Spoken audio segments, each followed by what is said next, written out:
Welcome, everyone, to another exciting adventure on Riding Through the Unknown.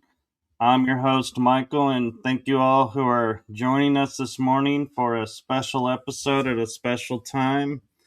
And today's guest is someone I had the honor and privilege of meeting actually at a conference in Florida, the 2025 Full Disclosure Now conference. And I have to say, you guys are in for a true treat. She is a wonderful source of light and energy. So I cannot even begin to do her background justice. So I'm going to hand it off to her to introduce herself and share what she does. So I give you the one, the only TikTok extraordinaire, Marvel Bliss. Hello. Thanks for having me. Nice to see you again, Michael, as Yeah. always. So my name is Marvel Bliss. My real name's Stephanie, but most in the community know me as Marvel Bliss. So essentially what I do is I'm a soul midwife. So I'm a birth doula, death doula, striving to be a sex alchemist right now. And what I do is I am very good at kind of illuminating pathways for people for spiritual evolution and transformation. So what I do is basically I mix comparative mythology, theology, religion, astrology, astrophysics, you name it. I have very wide, in-depth knowledge base that I kind of pull from and universally kind of tie everything together so people can see a pathway of enlightenment, I guess you could say, or evolution. But it's I'm very much about alchemical soul transformation and just getting into the highest unlimited blueprint that we can get into in our embodiment here on earth. And also I work that up to a celestial level as well into the stars. So it's pretty cool. I love it. That's amazing. And I will be totally honest. I heard of and I know about death doulas, but I have never heard someone use the term birth doula. Yeah, so it's essentially a midwife, but I'm not actually doing the doctor's job. I'm essentially just there as a supportive role for both mom and dad and making sure that their birthing plan goes as suit. Because sometimes, when you're in a hospital facility, things can gotta kind of go haywire. And so mom and dad don't stress out. I'm there as an advocate to make sure what they want actually is stuck with, because we all have heard horror stories about the birthing process. And I like to illuminate more so in getting parents back in the home for home birthing, as well as some helping with ancestral healing with the birthing process, especially for like Native Americans and African American descent, because there's a lot of ancestral woundings when it comes to these generations, and it's held on both cellular as well as now in the physical realm. In these hospitals, they get treated a certain way, and I'm here kind of to help guide and clear it and get people back in the homes for home birthing, so we don't have the medical industry complex doing damage to our children, because that process of birthing is very sacred. So I'm there as like a protector and a guide for the soul and for mom and dad. No, that's beautiful, and I agree. There's something to be said for, being born at home in the comfort because, it's interesting, when you ask people, what if you go to transition on, what's your ideal way? They'll say at home in a peaceful way.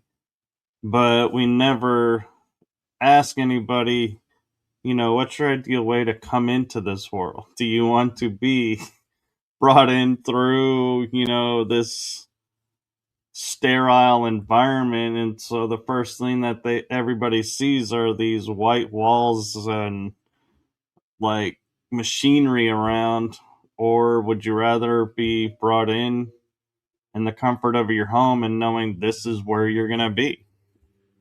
Exactly. And it's like you said, it's the same for birth and death. Like most people want a comfortable and familiar environment, less sterile and less chaotic.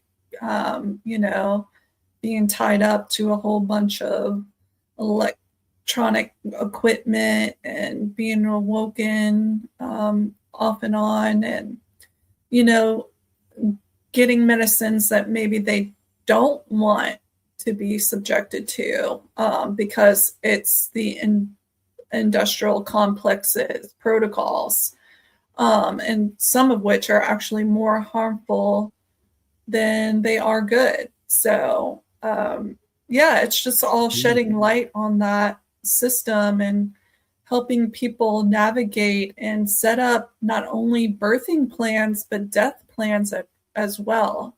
Because what I've also found is a lot of families tend to get split apart during the death process because they don't have a plan in place. And once you lose the glue of the family, you know, sometimes families fall apart, you know, siblings won't talk to each other anymore. It's actually something that I hopefully can help people to avoid altogether and keep the family unit alive during the process by go ahead and helping them with setting up plans for the estates and having all the documentation in order. That way everything runs smoothly and they just have to focus on being there with their family and helping them transition, you know? And you bring up a really good point too, is, when my mom was in the hospital, and I remember when I was in the hospital, you're in there to recover, and the best way to recover is rest. And they deny you that rest because they come in every 4 minutes having to check this, having to check that. And the hospital says you have to, the doctor says you have to take this and take that. And it's like, even the nurses, if you ask them, off the record, will kind of be like, yeah, it's not the place to rest. And Mhm. that, I'm like, I can't help wondering, when did that change? When did it go from this is the place to heal and get better to we're going to do the exact opposite and just hope for the best? Yeah, well, it happened a while ago. And that could be a whole nother show. We could talk about how not only in the birthing process, but the death process, how it evolved into this, what it is now, and just see the timeline of events that happened that we are now in. Because, you know, we all are aware of what happened in the education system. Well, that kind of process also happened with our medical complexes too. So it's very interesting when you actually get into it and dissect that timeline of what actually happened, where these things are now put in place. And um, it kind of evolved from what you were saying into what it is now. So, Right.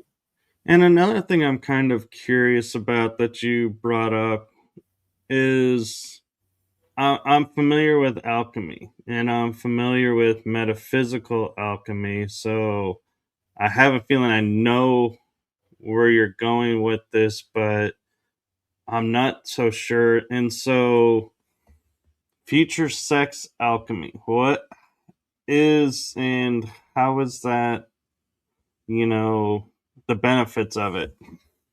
So, again, this is all about transformational energies. So that's my specialty.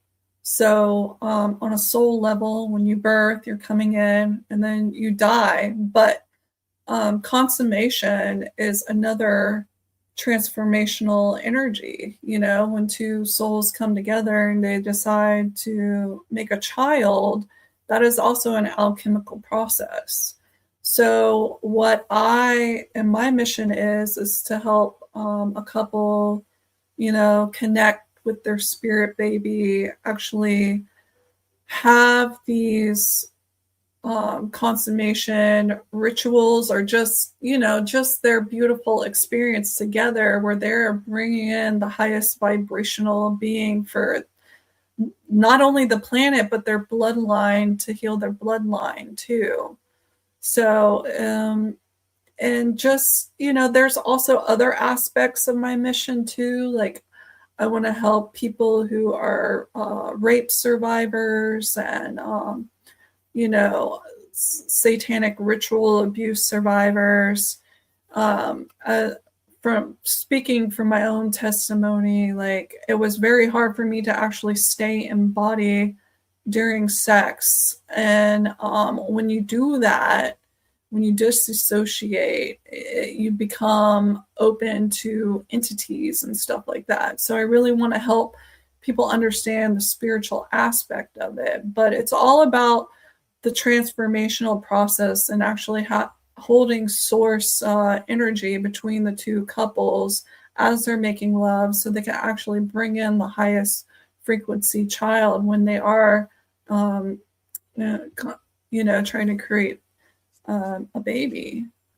So Yeah, that's true. And also, I think, as we're talking about like the education system and the medical system, gone awry, that system has also gone awry because they started teaching us, like, yeah, just go sow your wild oats, they would say, and then get married and, have your family. And it's like, no, it's that act is sacred, like you're saying, and it shouldn't just be, hey, I got drunk one night and bam, did that act. Oh, well, okay. And then do it again, or be mhm. like, oh, I'm not committing to one person, but, I have someone every night. It's like Right, different. It's like, what are you doing? It's like you're throwing your sacred essence away. And right.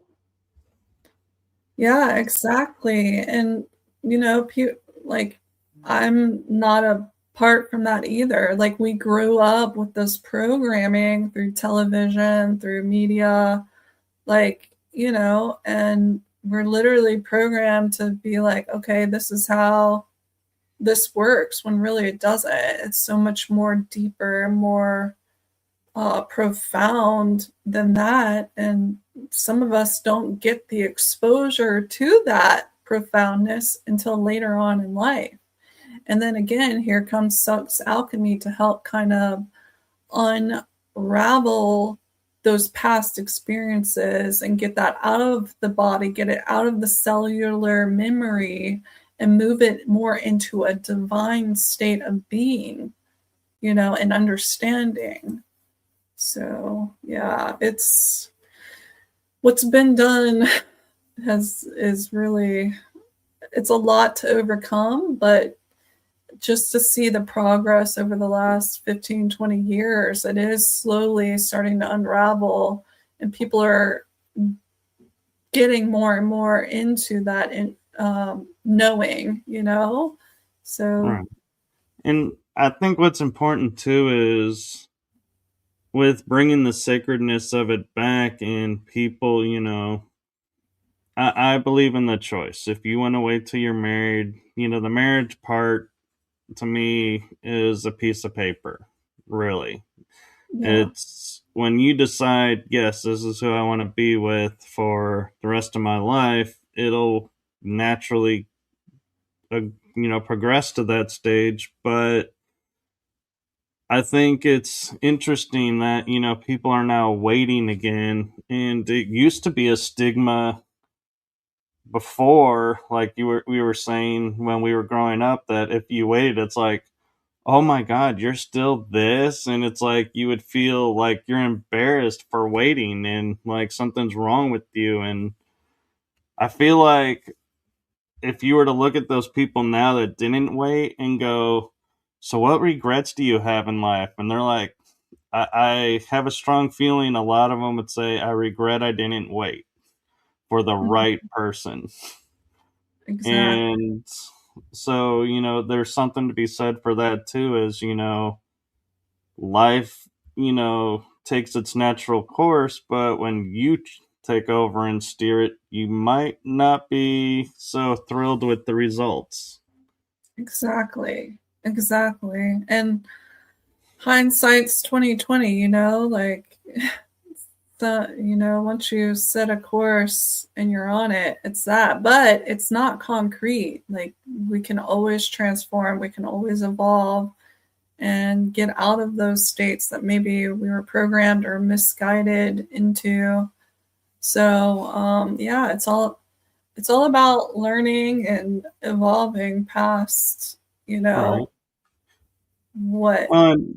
One thing I'll notice too is like you see in movies sometimes where a guy will pursue a girl because he's been told she's easy. And Mhm. when she's like, no, that's not me anymore, it's like it flusters the person, and they're like, well, and everybody, and it gets to be an awkward situation to where I think that's the other thing people have to realize is, if you're living this lifestyle, people will talk about it and you're going to have a reputation. And so I'm not trying to say, some things that happen to you are your own fault, but Mhm. it's kind of partly is because of you have this stigma because of how you are. And so people pick up and react to it. And so I think that's the other thing. And, some events, do happen because of that stigma. And it is unfortunate and it is wrong. But it could be also avoided if that lifestyle wasn't in place, if that makes sense. Oh yeah, it definitely makes sense to me. I see where you're coming from. Yeah. So it's again like it all goes back to that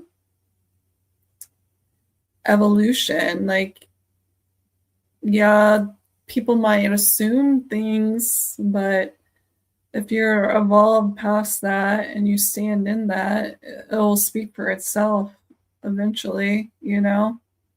Right.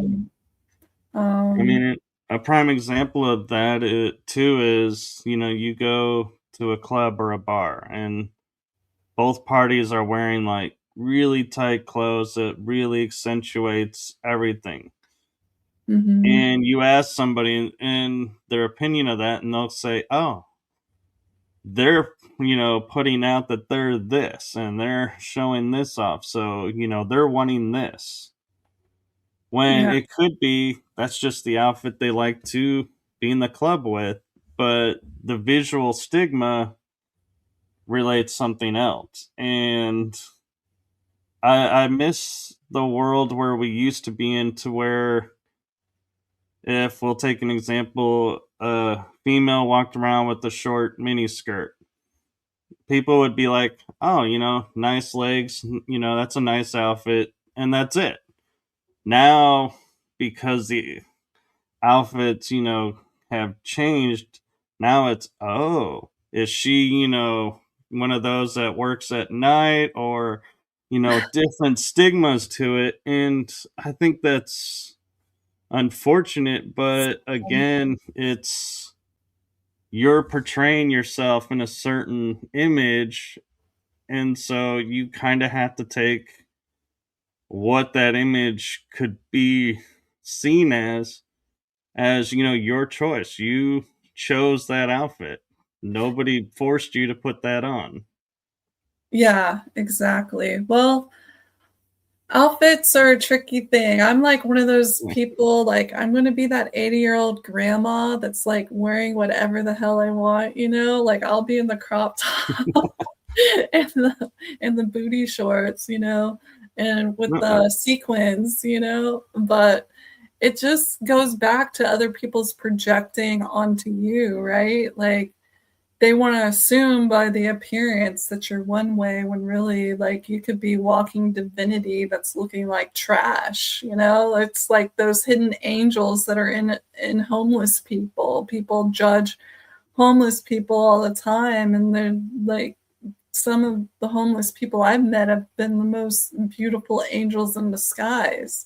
So it all comes Mm. back to like unwiring these thought process that humanity has kind of been programmed into, you know, like, when we look at something, is it really what we're looking at? Like, that's the material plane, but are you looking past that material aspect of what you're looking at into the heart of the person and the soul of the person?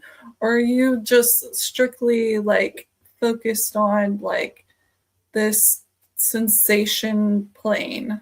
You know what I mean? Like, I and do just actually. bringing awareness back into that, I think, is important, very important for us, because we only look at it from like a sensation kind of view and not like a heart kind of resonance with people.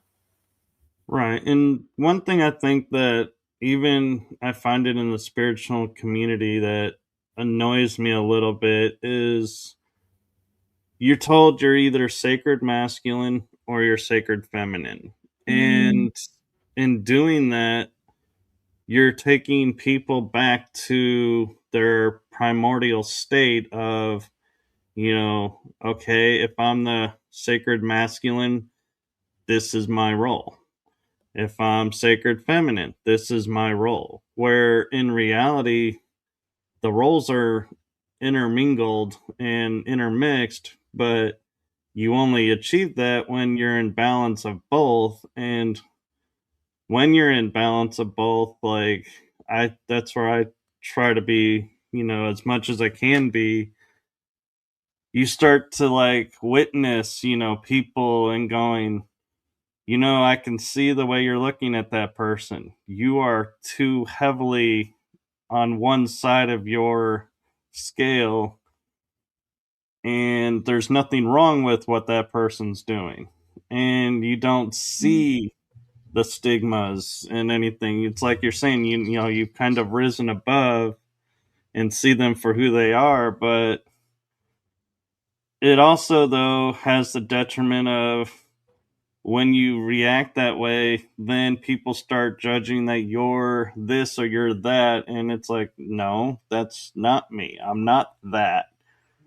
But just because I'm in touch with, the feminine side of it doesn't make me this or that. It's just, I choose to walk as much as I can in balance of both and try to understand both. And to be honest, I find it's, if you put me in a room full of women and a room full of guys, I venture to say I will come out understanding the women more than the guys.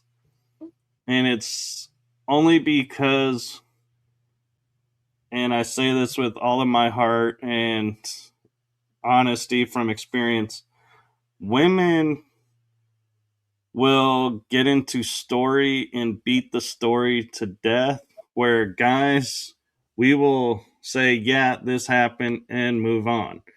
And it's like there is something to be said for both, but guys miss the context where I think women get lost in the context, is my experiences a lot of times. And that's where I think the rub in communication comes, is guys are like, okay, we get it, we're ready to move on, and women are like, no, we haven't covered it all. It's like, yeah, we did.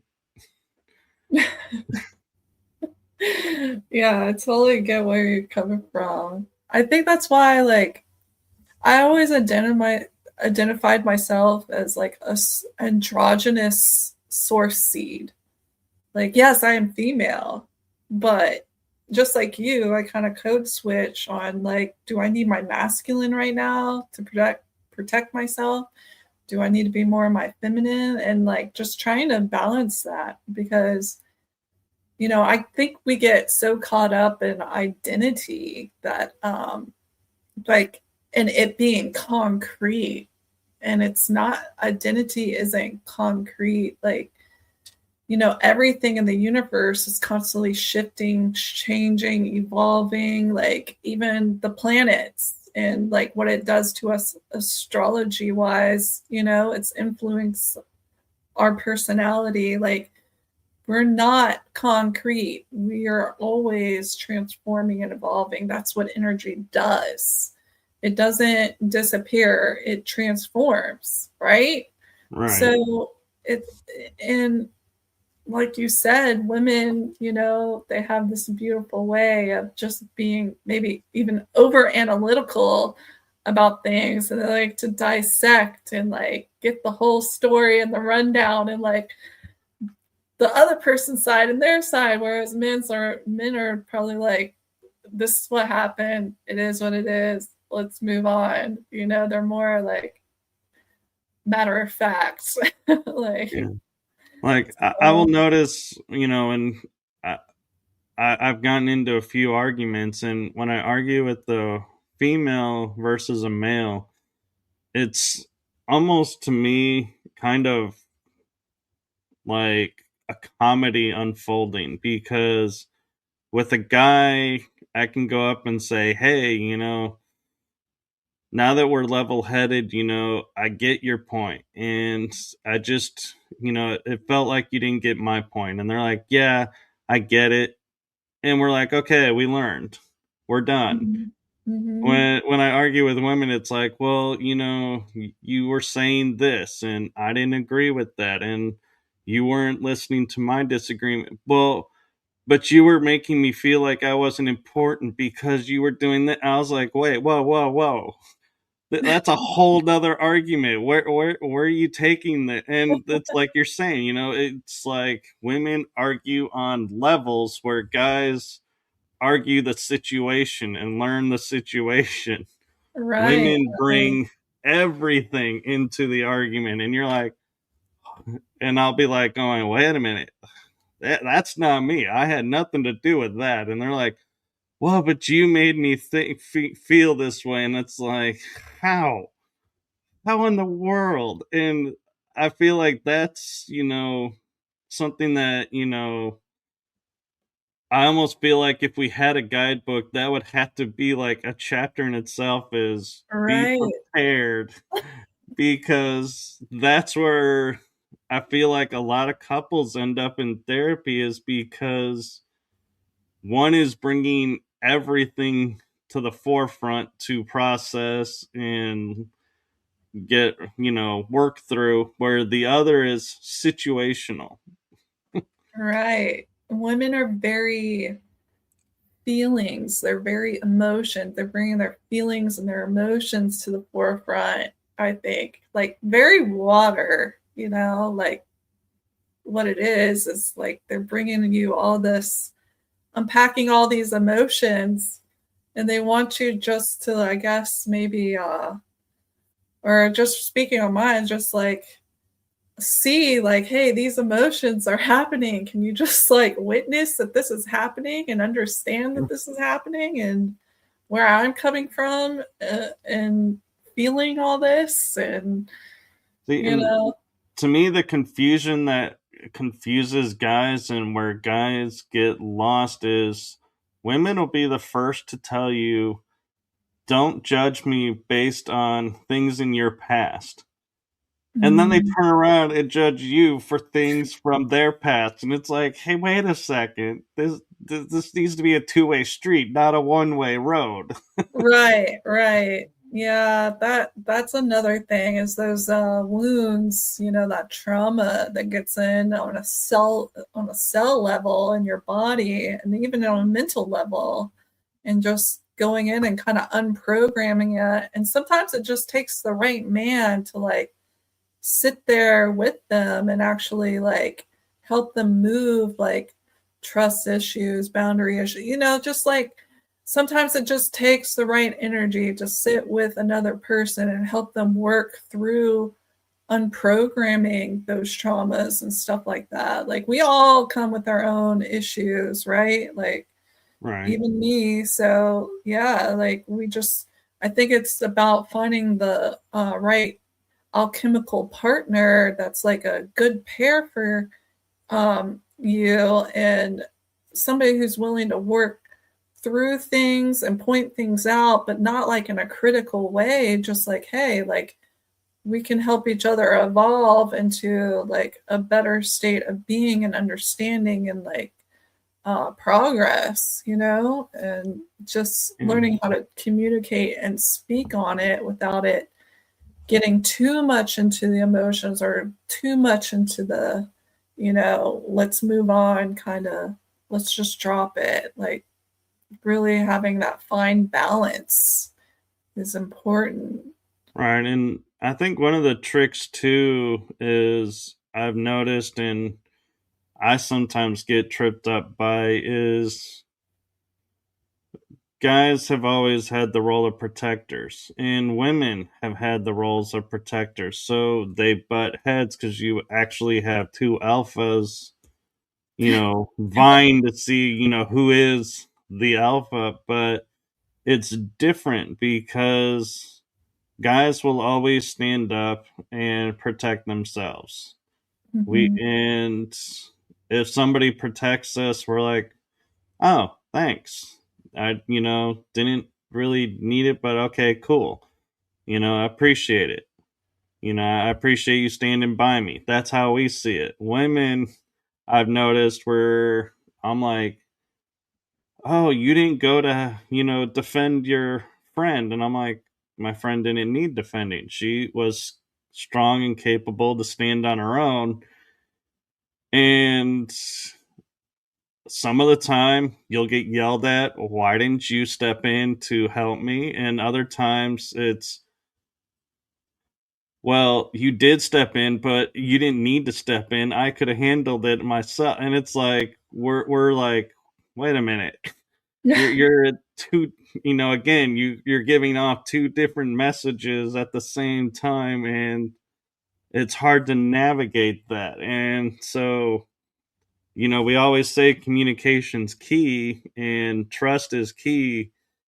And it's like it's funny how that's why I think guys came up with the phrase we're damned if we do and damned if we don't, because you could walk into a room and there is no right choice.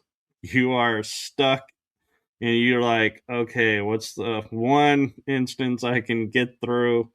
And the argument will be the shortest. Yes, I think it's a case by case situation for everyone when it's something like that Yeah. happens. Personality wise, like what phase the moon's in, even like it just goes to show you, like you just got to get to know a person and know their personality, and just kind of like you know if you overstep some boundaries, just be like, hey, I'm sorry, I was just trying to do the right thing. I meant no harm, and it is what it is. And can we let bygones be bygones and just learn from this and grow from it? And I'll do better next time. But just remember this for next time when I Yeah. when I do or don't do something, you Right. know? Sorry, I'm crying laughing right now. It's kind of It's okay. I got a watery eye too, so I'm right there with you. Now, in reading your bio and the topics that we picked for today, you do have one. It's like I keep looking at it and I'm like, I don't I'm not even sure I want to ask what this is because it's like one word has one meaning, the other word has another meaning, and that's the psychopump. I have never heard of it, but I'm like, the word psycho, I'm like, yeah, I don't even want to, approach that drama opening scenario. And pump, I'm like, that's like a celebration. I'm like, are we celebrating being nuts? What? no, no, no, no. Actually, if you look into it, it's actually somebody who can travel the spirit realm and help guide souls that may be stuck or stuck here in this physical plane between the veil. So basically, I help guide them to the other side because there's a lot of souls that will get trapped here, either religious based or whatnot, because they think they're going to go to hell and like they or there's like somebody here they feel like they gotta be around and they can't leave yet. So I'm basically here to kind of comfort them, be like, hey, like it's really not like that. Like, let me help you cross over, you know. Some of them get trapped in like these pocket realities. Like I live in a city that's like full of like civil war environment, and there'll be pockets of like slavery, there'll be pockets of civil war things, and I go in and just kind of clear and like help transmute and help people over so they're not replaying the same thing over and over again in this little pocket reality they're stuck in. So it's a psychopump. A psychopump is basically somebody who helps transition souls. They can talk to the dead, they can help them out and help them cross over. And I've been doing that since childhood. The first soul I ever crossed over was my grandmother, and I was trained by Elizabeth Barron, who's a renowned psychic medium, and she basically taught me how to do that. And I've been doing it since, and that's what got me into the whole death doula field, because not only can I help during the process, but I can help after process too. So, and I didn't realize that was even like a job until maybe 5, 6 years ago. And it's like, oh, you mean I can actually get paid to do what I've been doing my whole life? Like, okay, like I just did it because, like that's what I've always done. And it's kind of evolved into like a passion of mine Yeah, over the and years. So so now it's it's nice like to have a name for what I've done as well since I was a teenager, probably, and but I still, it's like in my mind, I'm like I would never put on a resume psychopomp because I'm like I just don't think that I'm like there's got to be a better word out there because I'm like I don't want to be associated as a psycho, but I yeah, get it.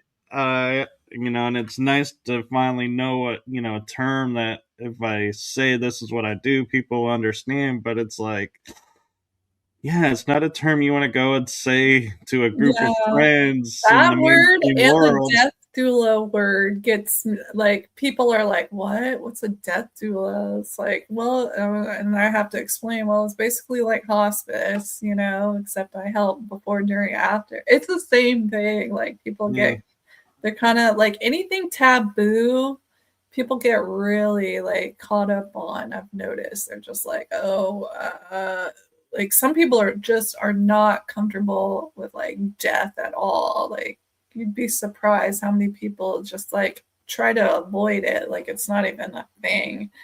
oh, Like I it know. scares them.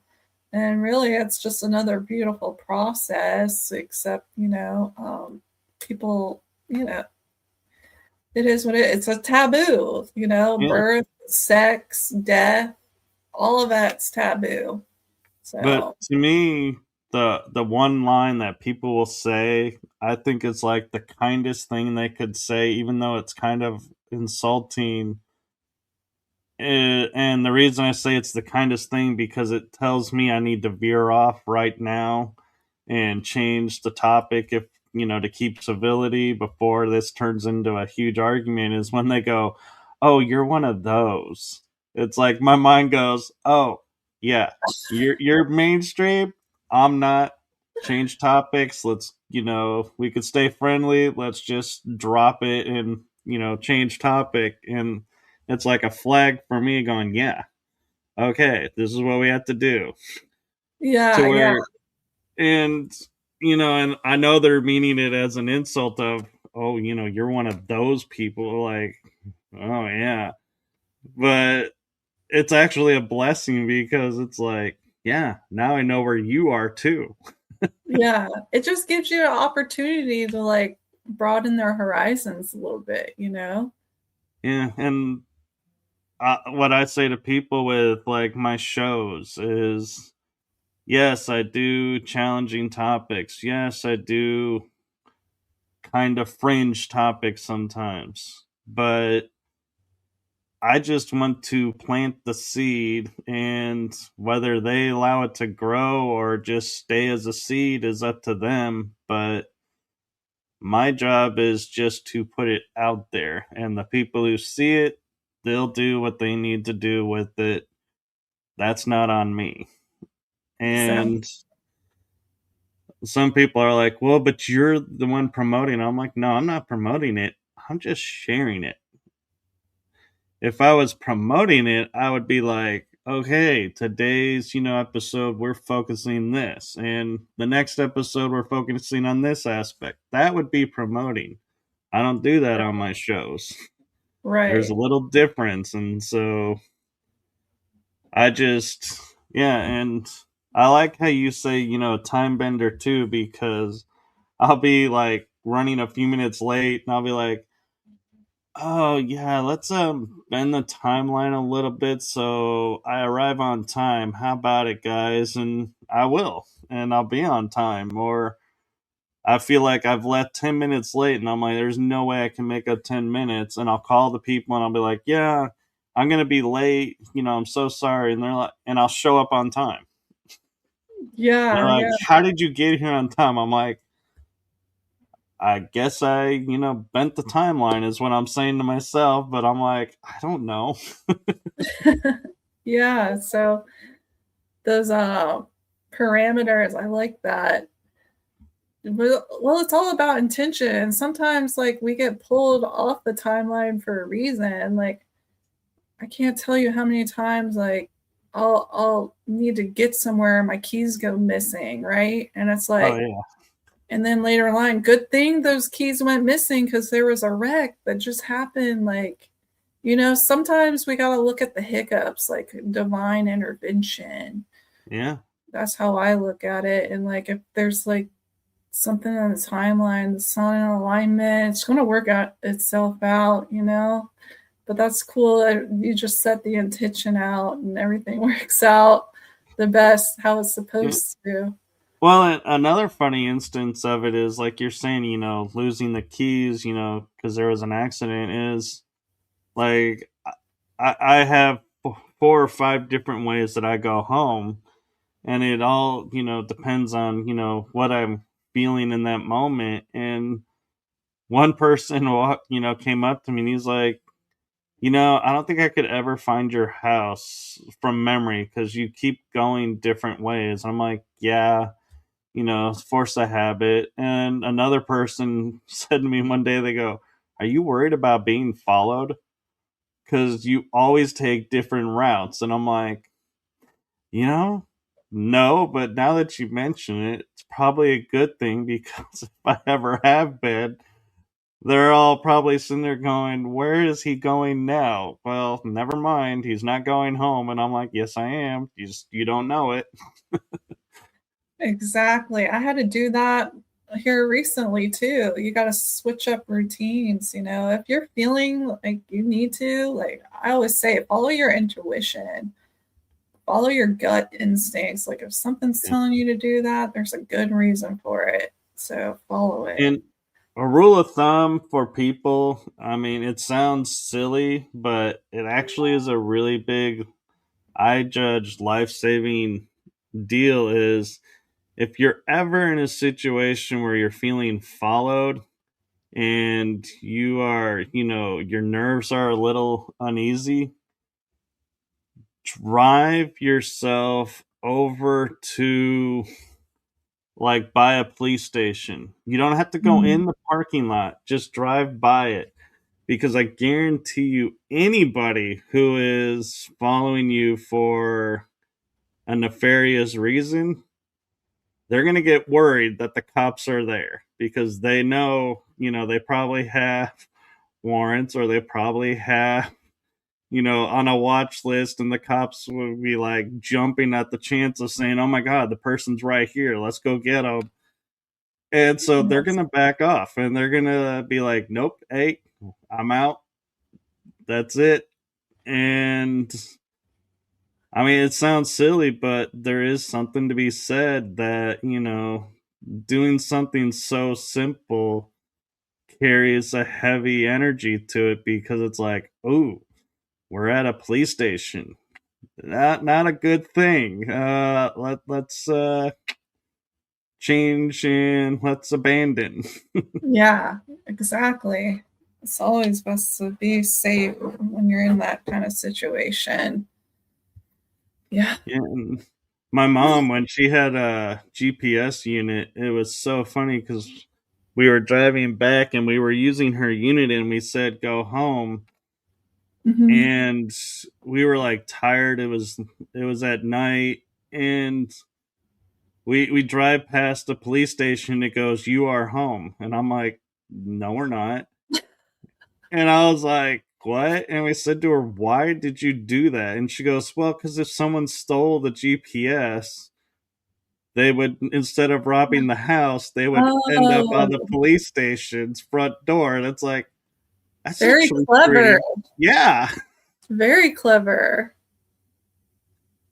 So, that's another trick. If you want to, if you know your way around, yeah, set your device home as somewhere else. Not your enemy's house or your nemesis's house. You don't want to harm them, but someplace where, yeah, you're you're going to be safe and they're going to be deciding, yeah, we need to leave these people alone. Yeah, yeah. That's very clever. I'm gonna have to use that. I never even thought about that, but that's a great idea. Yeah, and I know you have a presentation, but there's something else that you talk about doing, or two things that I wonder if you can touch on too, and I don't Sure. know if it's in your presentation, Yeah. is celestial grid architecting and weaver of timelines. Yeah. So I just try to make luminous pathways for people on a universal level through comparative mythology, astrology, um, theology, physics, astrophysics, kind of tying everything together so people can see all these storylines and how they're basically the same thing, just reinterpreted differently throughout the ages. And then also on a celestial level, like I unlock a lot of things through these stories and through just deep meditations on certain star systems. And I work with certain guides a lot. And on a celestial level, I get so many downloads and basically doing grid work to help because it's all a nesting template, which this is perfect because I'll lead right into our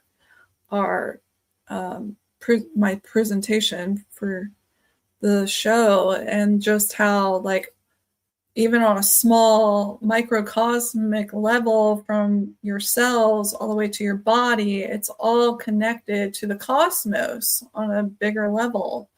So these planets and these star systems, they're all influencing us in different ways, and just kind of helping people look and see these nesting patterns and how to work with them in um, their own work and mission. Because I know there's a lot of people out here that do grid work and do body healing, but just to see how it kind of stacks upon each other, like kind of like a Russian doll kind of situation, where you can unlock these layers, and how maybe one layer you may be overlooking can just shift and transform something beautifully and help bring healing to it. So that's essentially what I do, um, with that. No, that's amazing, and it's time for that because we're living in a world where I believe Mandela effects have taken a whole new level because we're all merging timelines, and that's creating, like, we almost need like a time force that can sit there and go, okay, your timeline is now going forward here. Your timeline's now going forward here, and eliminate, the people that are like, what do you mean the moon is up during the day? The moon is never up during the day. It's the nighttime star. And you're like, oh no, the moon is now up during the day. So you are now on this timeline. It's like, oh, and it'd be like nice to have, like the time force that'll sit there and go, okay, you come from a time where this is the reality. You are now, this is going to be your reality. And be like, this is where you're going forward now. And it's like, oh, okay. Yeah, Instead yeah. of being like, what is going on? It's almost like the movie, or not movie, TV show Sliders, where they're Hmm. always jumping to the same Earth, but they never know if it's the right Earth until a little nuance comes up and they're like, Exactly. oh, we're driving now where you go on red and stop on green. What? That's not thing. I'm on the wrong Earth. Yeah. It's that multiverse you get lost in, because it's all Exactly. happening at once. But it's like, some mornings I wake up, I'm like, where are we right now? What? Oh, we're here. Okay. I know we're, Yeah. it's kind of disorienting at times until you get that divine synchronicity, or like, those serendipities, or, just those little things. It's like, oh, okay. I got it. Yeah. We're here. And I have to say, my heart goes out to the couples that are in relationships where one party is viewed as evolving themselves and the other party is following the mainstream narrative and staying where they are, because the one that's evolving, I have a feeling a lot of fights come up because their timeline has altered so many times where the other person's hasn't, and they have to figure out where, how is this now going forward. Yeah. Yeah, it can be difficult, especially if they're not even in that awareness yet, uh, and they're just being opened up to it. So Yeah, sometimes we so help them catalyze those processes, which is nice. Or, as long as they know how to navigate it. right. And I was talking last night with Anchor Haven. She's in the UK, and we were talking about, there's different facets of our realities now where people are adapting faster than we did, And it's like, well, they are, but they're not in reality, because they are adapting faster because they have us that are talking about it, helping them grasp it and able to accept it, move forward. Where when we were growing up, we didn't have that. We didn't have the internet. We didn't have podcasts. We didn't have friends that you could talk to about this. And Right. That's so true. so, yes, in a way, they are advancing faster, but it's also because they have access to us. Yes. Where, so they themselves aren't actually advancing faster. That's the illusion. They're still learning, like we're still learning. It just seems like they get it faster because of where they're at. Exactly. Yeah, that's true. The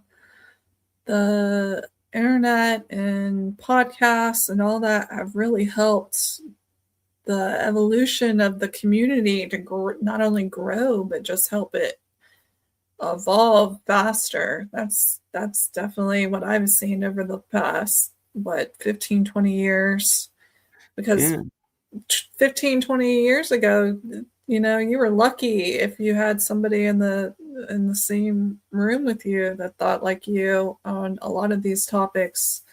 And then now it's like it's more prevalent, and if it's not local, there's definitely a chat group or a group online that has it where you can like mingle and interact with these people. So it's very nice. It's refreshing. It's great to yeah, see and know that people aren't alone in that, and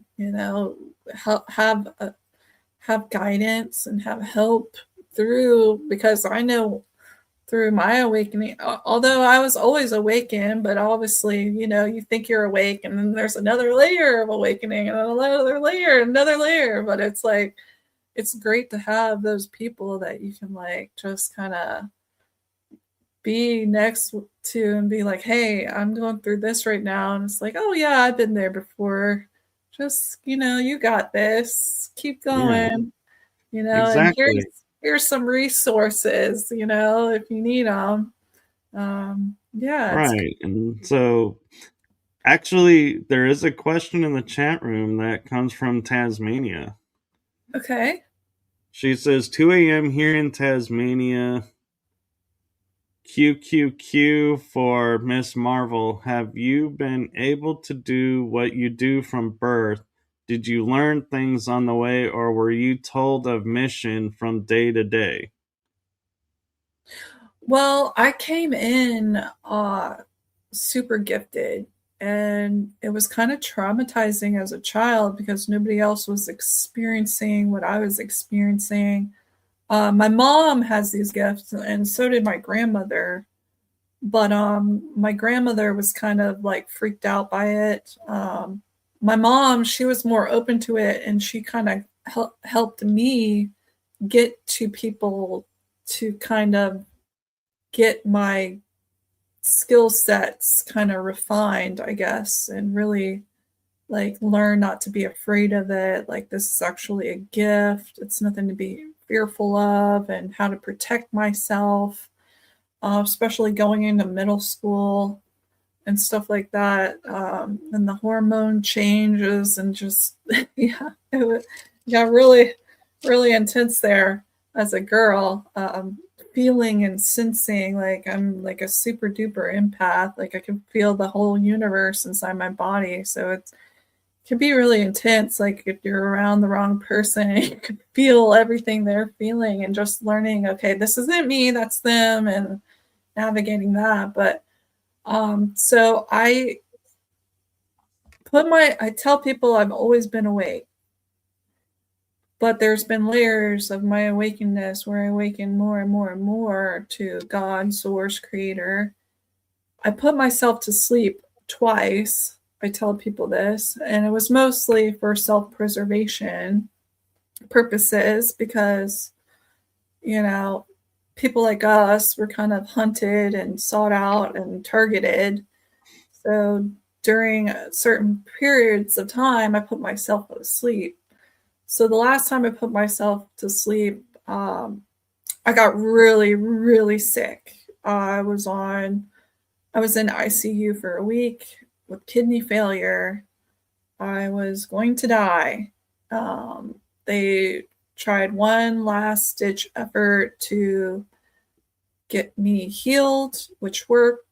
But it was very hard on my body. Like literally, I was feeling my body shut down, and that's when um these beings approached me, which I could always see through the veil, but these beings approached me and they basically told me, like, hey, you can either stay here, finish your mission, or you can come with us and we're just going to send you right back. And it's like, oh, well, shit, I guess. Oh, sorry. Oh, you're It's fine. I guess I'm staying, you know? Like, I guess I'm going to be staying here and finishing the mission. And so that was my last like near death experience, although I've died several times since then, like in a shamanistic like understanding. But I've always like seen things through the veils. Like I have encounters with orbs and angels, what I call galactic glitter, like shadows, cryptics, you name it. Even some stuff I don't even know. I'm like, what in the world is that? And I have to like research it, and it's like I'll either find it, and it's like, oh, that's what that was. Okay. Or I just never figure it out, and it's just like it's still today a mystery, you know? Because when you Yeah. see things, you just kind of keep it to yourself.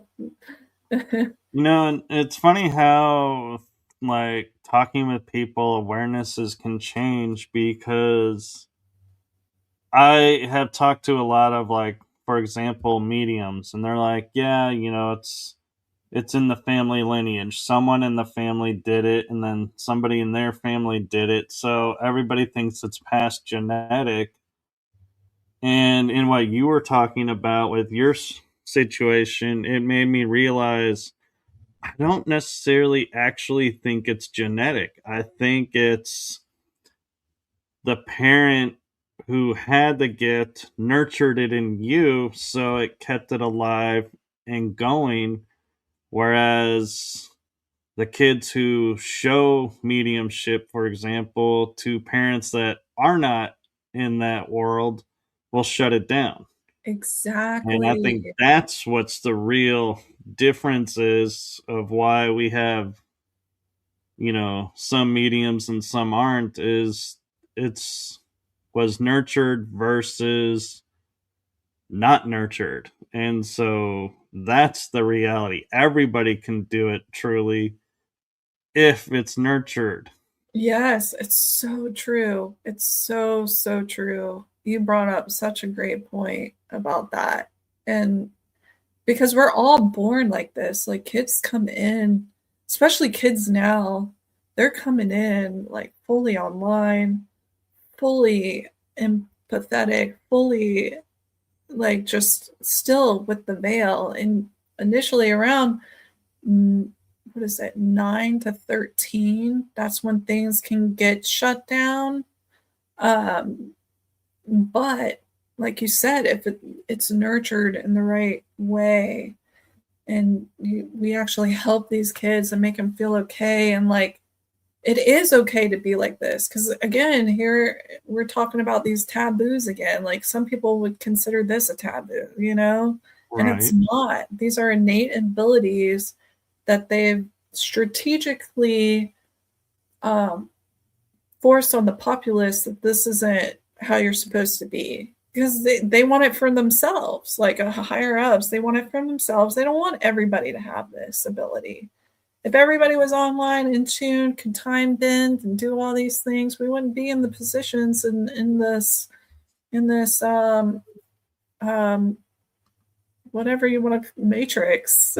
Yeah. Yeah. So, And the beauty of it too is, as we're saying, if not nurtured goes away. but it doesn't die. That's the important thing, because let's say, as a kid, I never did mediumship, but when in my 20s, all of a sudden I could channel. Wow. It's not that it wasn't nurtured, or not nurtured growing up. It can always be turned on, so to speak. That our gifts and our abilities are never gone. They Mhm. just are quiet until we put energy and power behind it. And then they come online, and it's like, hey, you had this great reveal. And that's where, I think a lot of people feel like, oh, because I didn't do this, as a kid, and my parents told me it was wrong, I can't do it now. And they follow that script where if they let go of the script of I can't do it anymore to, well, now that I'm free, and I'm not under my parents' thumb because I'm living my own life, let me see if I can do it. Let me, find someone to help, that can help me nurture and bring energy to this and see, what it was, if it is something I really want to do. And that's an important fact that I think a lot of people in this world don't realize, is they think once I turn my back on it, it's gone. No, it's Mhm. not gone. It's just waiting.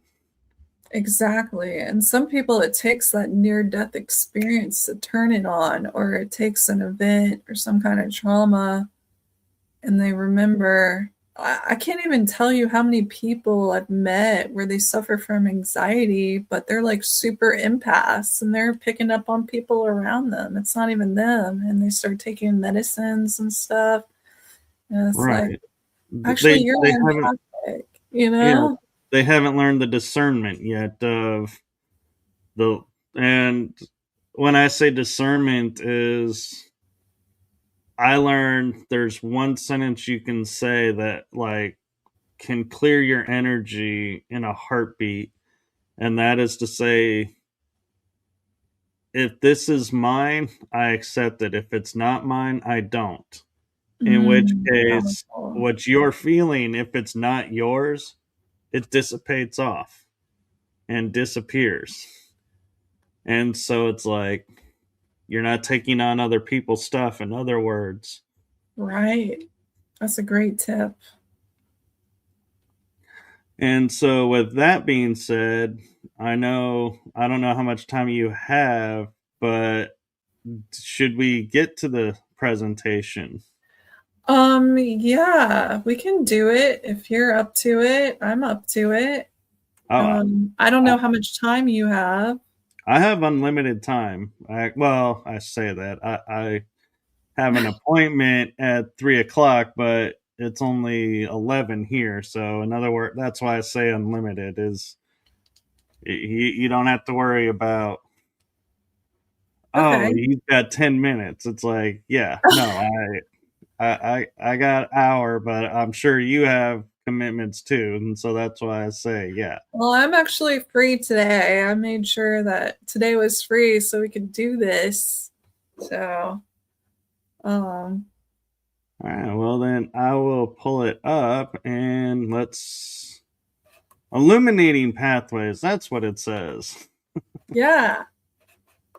Let me get back out here. Okay, so this is um kind of what we spoke on earlier, nesting patterns from the micro to the macro, as above, so below, as within, so without, as the universe, so the soul. So I just want to remind everybody that like things operate in this manner. It's all nesting patterns. So if you're trying to heal something, you might need to take it down to the macro, or you might need to take it up to the down to the micro, and then back up to the macro. So I'm just here to illuminate some pathways and also use comparative mythology to kind of unlock some ancient remembrances, at least from my perspective. And you don't have to agree with me. Obviously, use your discernment. I'm just here to kind of help maybe activate something within you that maybe you could utilize, or maybe it will send you down another luminous pathway of your own. So again, you don't have to take what I say as the way it is. Just give me the just let me show you. Right. Essentially. Well, and I like how you're saying, micro to macro, because I think that's you're looking at it in the world in a way that most people don't. Like most people don't sit there and go, we'll use terms like, oh, you're micromanaging, or oh my gosh, you're looking, this thing in the macro, and it's like we sit there and we're like, we don't even know what we're saying because we're just so used to the language that we don't think about what we're saying. Exactly. And a lot, we lose the smaller things, and sometimes we lose the bigger things too. Like, I'm talking like on a subatomic and nanoatomic level, and it's not big enough for us to really have it in our visual, or even not like on a bigger level, like a super massive black hole out in the middle of the galaxy. Like, it's all about bringing the big and small into the awareness. Right. So, And another way to look at it is like we were saying earlier with how men and women see, situations is men are more of the macro. We look at the big picture. Women are more of the micro. They look at every minute detail. that is so true. That is yeah, that is great. I like that. So this kind of what led me down this certain pathway. Um, Basically working on the Tiamat consciousness through um, the healing. So I often like go into shadow realms, and I reverse engineer, or I try to find pieces of light and bring it back to the surface and kind of weave these luminous pathways for people. So this is where we're going to start our luminous pathways. If you're familiar with the Oceana Dean Guardian material, this is kind of going to play into that a bit, as well as comparative mythology. And so we're starting out with Our Lady of Sorrows and Jesus. Okay, and Our Lady of Sorrows is Mary, who basically carries the seven swords of what happened to Christ. And the way I look at her, and some others look at her, is as a Black Madonna, where she holds the Christ light. So, from my perspective and my interpretation on a universal level, she is actually the Manu field holding the Christic light, or the divine blueprint here. So let me see if I can open this up. So if this template, the 12 tree, 15 tree template, is the divine Christ light, she is that Manu void field that is holding the Christ light. And this will play into some comparative mythos, because essentially you'll see the same story told over and over again, but in different ways based on which region and era it was in. But here you have the 12 tree tree of life here as an example, and this kind of shows you the light right here. As you can see, this kind of looks like the Templar cross, right? Well, Right. the Templar cross is actually the smallest unit of light. It's a photon. Hold on, let me see if I can get this out. So this here is a photon, and you can see it literally forms into the Templar cross. So this is the Christ light. We all have this on a cellular level in our heart. This is the spark that happens during consummation.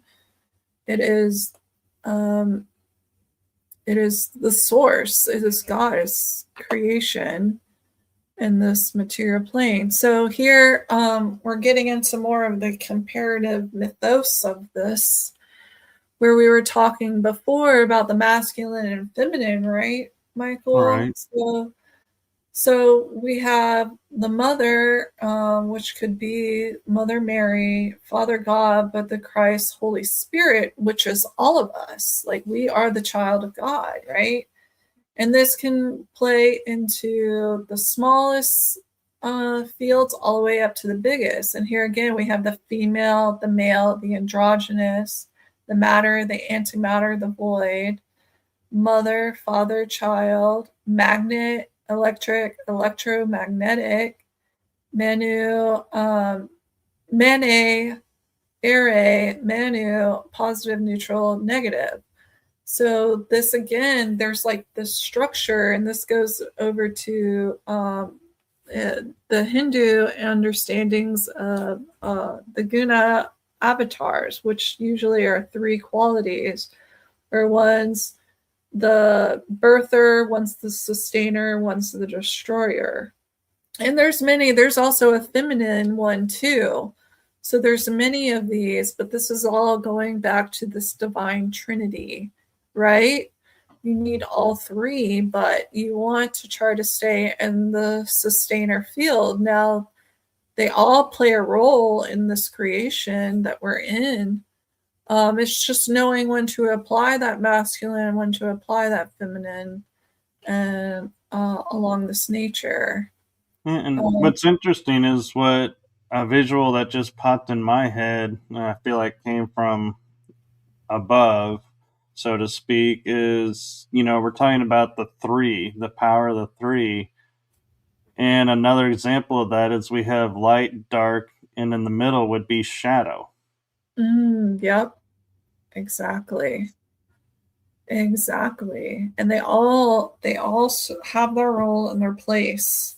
What I've learned just from my own alchemical process, because I married my shadow like a long time ago. Um, and basically I learned my shadow to a T, and it is my ultimate protector, but I had to sit it down and be like, look, I wear the pants in this relationship.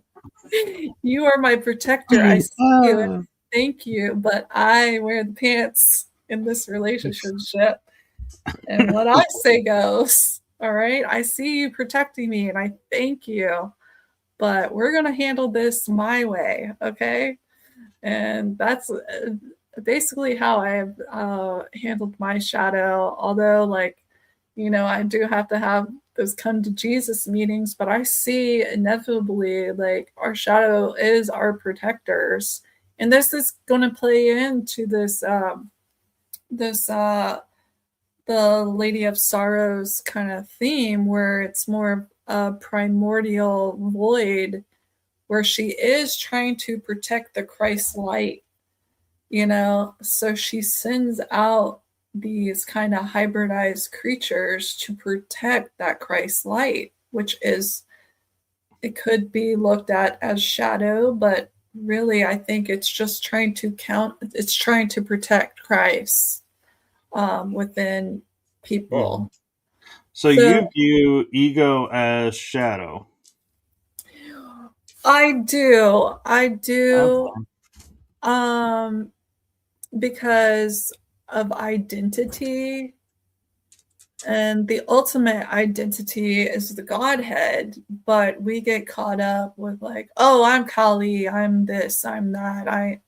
Well, you lose sight of the I am that I am, and that's the ultimate, right? It's the ultimate to be the Godhead and to move away from identity altogether, which is a shadow aspect, because when you claim a certain identity or a certain role, again, you're claiming something that's concrete, that's not in a fluidity kind of state of being, when we're constantly evolving and transforming as energy beings.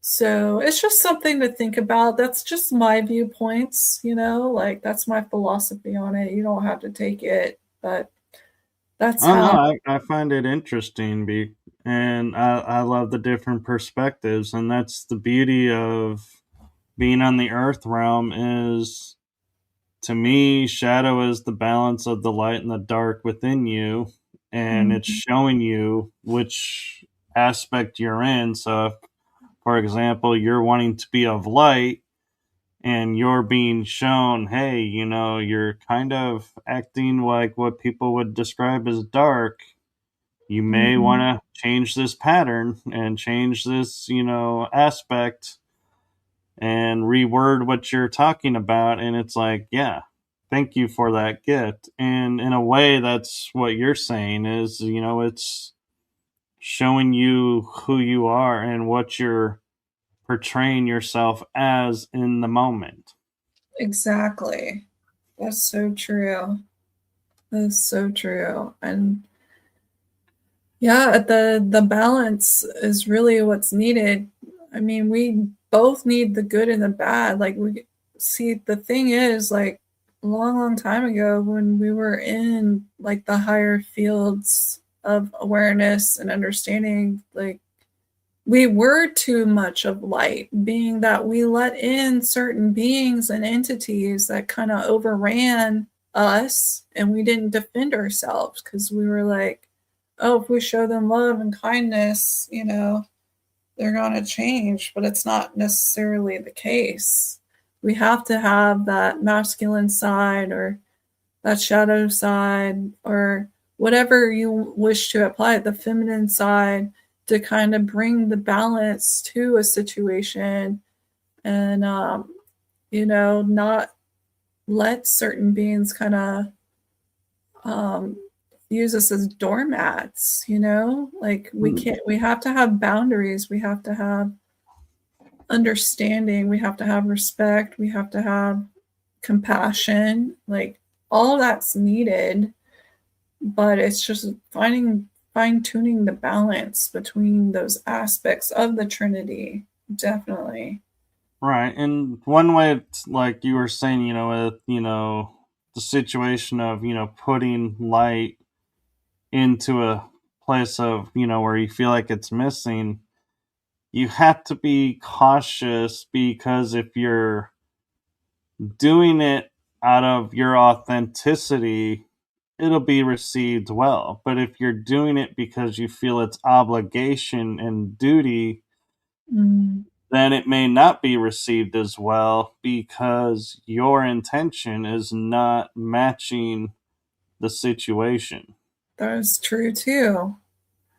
And that, I think that would play into kind of the ego a little bit, right? And those Right. identities and the roles, um, that we feel we have to be, portray, or whatever.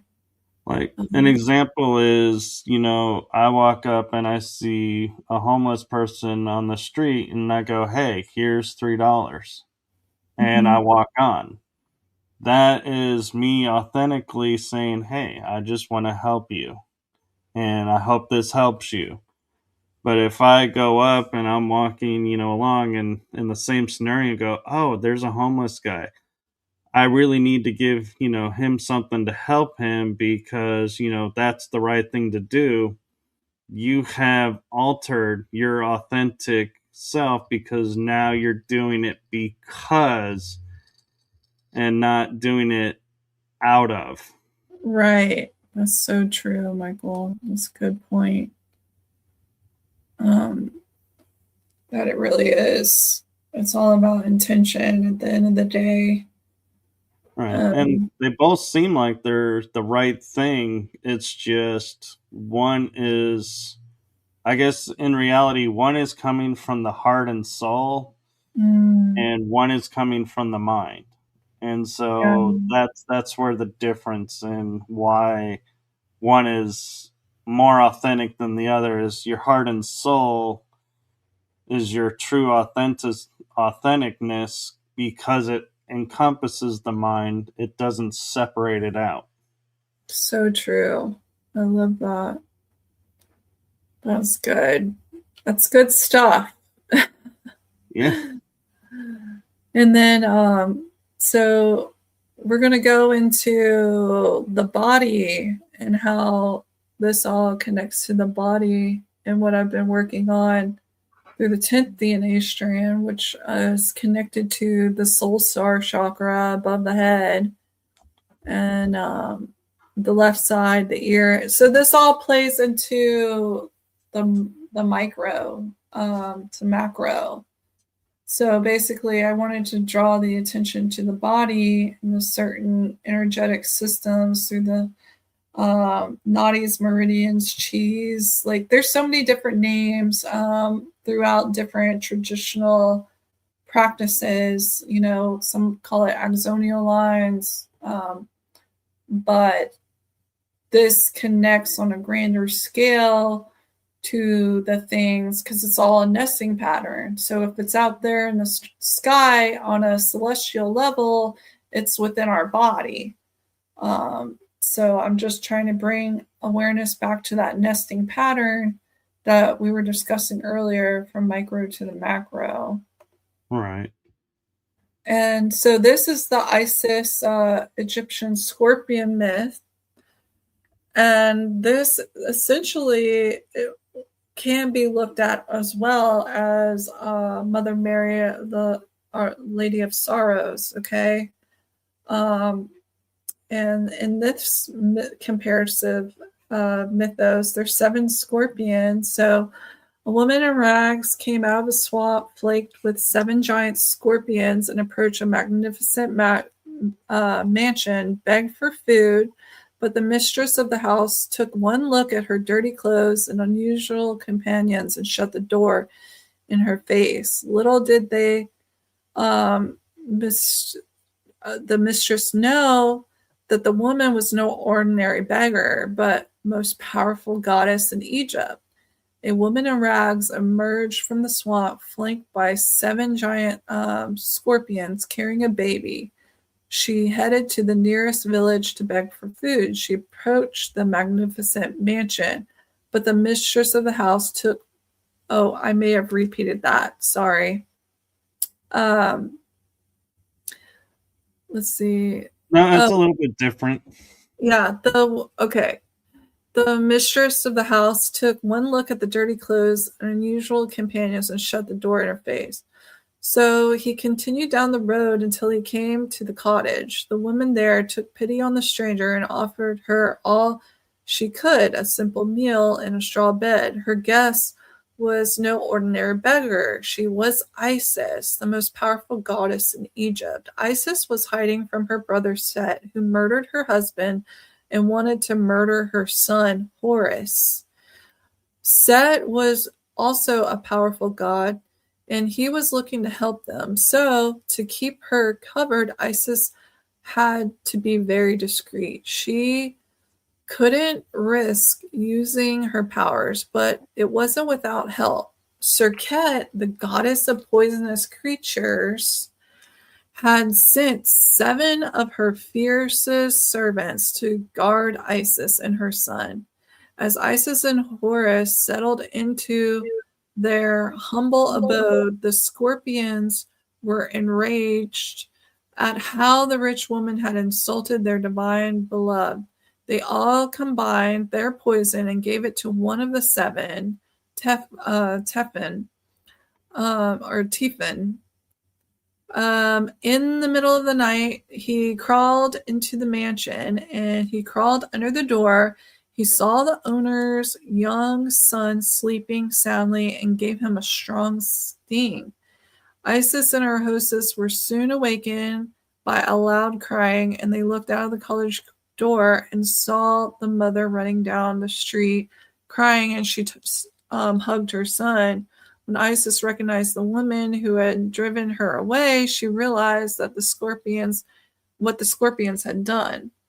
So she invoked um, like the spell, which basically neutralized the poison, right, and brought the Right. kid back to life. Is essentially how it goes. But this is basically an interpretation of Mother Mary and her protecting Christ and using venom of these 7 scorpions, which could also be what I feel linked to the 7 swords that pierce the Lady of Sorrow's heart. Okay. In a Right. kind of comparison way, kind of off branching of what happened. So, this story is told in various ways, but it resonates to me that Mary was trying to protect Christ's light in the Manu fields of void. And the Manu fields are a neutralization. Like void is primordial, like neutral zone. It is outside of time, it is outside of sound and light. So it carries the Christ light, like it's surrounding the Christ light. So this is a field where all the kind of disruptive beings are sent to be neutralized, if that makes sense. It does. And Rachel has an interesting point, and I think I'm only bringing it up right now because I think it ties into what you're talking about. And Mm-hmm. she says, if intent is good, the delivery may seem poor. Is it, in parentheses, possible, with a question mark, that the person receiving is receiving in a poor way? Yeah, and that goes in perspective. Like what we identify as bad and good may be completely different in a different culture or a different time era, you know? Right. So, and this goes back to my philosophical background. Like we would discuss like what is good, what is bad, and again, it all is based on perspective, culture, the time era, because there's stuff that we got away with a long time ago that which would happen now we would be completely against. So Yeah. bad and And good, it's all God. Like this is all God having a divine play, you right. know. Uh, And I think a good example of that that may help, clarify, how we're interpreting it is, like, let's say at the conference, I walked up to you and said, "Hey, here's $20," and walked away. My intention is, hey, I just wanted to do something nice for you. You may in turn around and say, why is he giving me $20? I'm not destitute. I'm not, do I look like I need this? yeah, And that wasn't my intent, but you're picking it up and like you're in confusion and going to one aspect or the other. And so it doesn't misunderstanding matter to it. me, Yeah. what you do with it. But so that's where, yeah, it is possible it could be received wrong in their perspective, but not through mine. And so I would say I don't have anything to look at in that scenario. But then again, I could have said, hey, I just feel like being kind. Here's $20, and we could have avoided all the confusion in the get go. And Exactly. so there always is something that could be looked at and maybe changed or Misinterpreted. And right, that goes even with these stories with these comparative mythos. Like these stories, think about it. It's probably been told even before we started writing stuff down, right? Like right, these and traveled all over the world, and these stories get told in a different way compared on the region that they're born into, but it's essentially all the same. It's just trying to look at it cohesively in a way where we can remove the distortions and get down to the pure intent of these storylines, right? right. So And it's the same concept, I feel. I agree. And one thing, that I do that I'm able to do really quick, and I'm not going to say, it makes me better than anybody else. And that's not why I'm sharing this. But what I'm going to share is when I do an act, like let's say I was going to, look at the scenario of handing you the $20. Mm-hmm. I step back, and before I even reach for my wallet, I am looking and going, okay, how can this be perceived? Why am I doing this? Where is this coming from? What, Mm, you know, am I going to be, upset if she does this? Am I going to be upset if she does that? Am I attached to the outcome? Am I attached to the scenario? All of mm, these, you can look at, and I laughingly will say, I can look at all of that in a nanosecond and make a decision, and it looks like I just willy nilly walked up and gave $20 to Marvel. Well, in reality, I played out in my head all these scenarios and was like, this is for the betterment, so I'm going to do it. yeah. And how she receives it, she's going to play in her mind all these different scenarios and decide which one, is she coming from. And, she has a choice to say, oh, I feel like, Michael is, a really good person. He's, of the light. This must be a light gift. I'll accept it. Or, I wonder why he's, doing this. Maybe, later I should ask him. Or, I don't want to insult him, so I won't ask him. And that, is where we get hung up, is we start becoming attached to what is going to happen. And that's what we have to be careful of and look at and go, okay. And that's where I can go, hey, if I do this, these outcomes become nullified. So she'll know it's of the light and it's all right. Versus, oh, if I do nothing, she's going to be questioning again. And so that's where true communication and true listening comes in, because another aspect of that is if I walk up and I'm speaking with my heart and say, my heart to you, here's $20, and her heart is open, and she'll hear, hey, your heart is giving me $20. My heart accepts this $20. We don't have to say a word, and we had a great conversation. Right. So it's a matter of how you approach and how much are you really thinking and putting into it, and not getting attaching yourself to what is going to be instead of just letting the moment be the moment. Yeah. Detachment is key. Yes, sir. I completely agree with that one. It's it would be nice if more people were in that awareness in society, you know, I and agree. actually analyze like that. But that's beautiful that you do that. I appreciate you for being like that. It's very rare to come across on a day-to-day basis. So I'm going to move into more of the Mesoamerica understanding of this energy. I was going to say, that looks Aztec. Yeah. So this is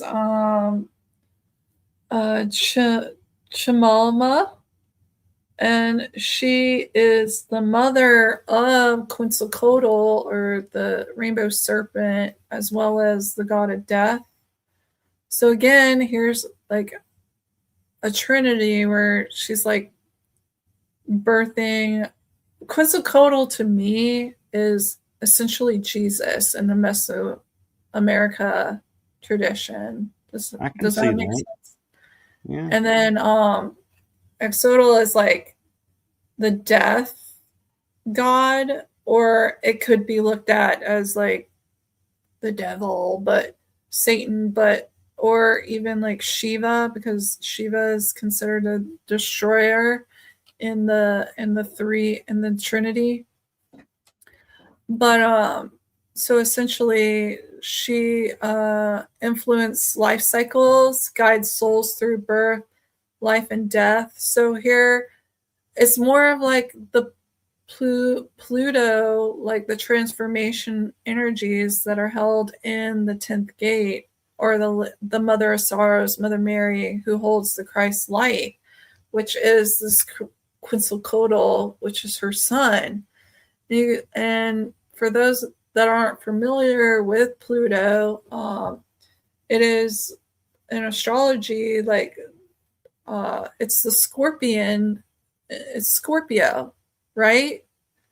So Scorpio is all about transformations, it's about the taboos, life, death, sex, But if you look at the tile here, you can see it almost takes on a scorpion type tail. Like, this is just looking at it from my perspective. Like, if you look behind her, this right here, just it gives me scorpion energy, right? And I'll be honest, I'm Pisces and I saw a scorpion. Yeah. So it's and there's like these little creatures. Like, we could really I could probably dissect this more if I had more time, but essentially she is the mother of Jesus. This is Mary, essentially, in my perspective. So what's interesting is that she had a flower, and like I was saying, to heal things on a macro to micro level, we got to sometimes look at things, and that includes the kingdoms. What do I mean by the kingdoms? The elemental kingdoms, the plant kingdom, the mineral kingdom, the animal kingdom. It all kind of falls within the same influency. So another aspect of my career is I work with flower essences. And an essence of the flower is basically an energy of a flower that's been captured in water using sunlight. So there's like these sonic geometries of a flower, and every flower on the planet targets a different emotion, a different imbalance. If you're trying to bring about healing to something, there's typically a flower for it. So what was interesting is she was actually connected to the hibiscus. And it's like, okay, well, let's work with the flower kingdom, and we're going to take the flower essence of the hibiscus, and we're going to run it through the entire planet, to bring healing to the 10th gate. And what was fascinating is, like, after doing that, several weeks later, I got this confirmation, which says a rare blue hibiscus has appeared in Hawaii for the first time in 10 years. And those who don't know, the Hawaiian gate is a very, very powerful gate. And it just basically confirmed all the work that we had been doing to kind of re-anchor and move through the 10th gate and get everybody back connected to the full source spectrum, and the Godhead was working on a planetary level and even in the kingdom level. There was that sign that was given. So I took that as a divine sign from Source Creator that, like, we were on the right pathway. And then moving on, so there's this Scorpio king in Hindu mythos, and this goes back. Can you see this? You probably can't see it. I see a hyperlink. Yeah, I'm not going to be able to open it. I'm wondering, can you hear this if I play it? We'll find out. Can you hear that? I don't hear anything right now. Okay, so essentially, there was a man who was stung by a scorpion, and Brahma was impressed by this, and there was like this devil-like energy that came in, and basically was challenging Vishnu and was saying that he was the ultimate ruler when he was not. And Vishnu, to me, can be looked at as Jesus in this story. And then his mom was there, which was Mary, but you had this bad guy. I forget his name now, but I think it's Yama. I can't remember. He's the one that Narasima ends up destroying, right? Right. Which is a lion-headed kind of hybrid being that destroys this god, because he was basically made invincible. He was granted a wish of, like, nobody could come up against him. Nothing could destroy him. He, like, named off all these things where he pretty much was invincible. So there was a god created just to destroy this guy, because he had become like the undestroyable one. So this is another kind of comparative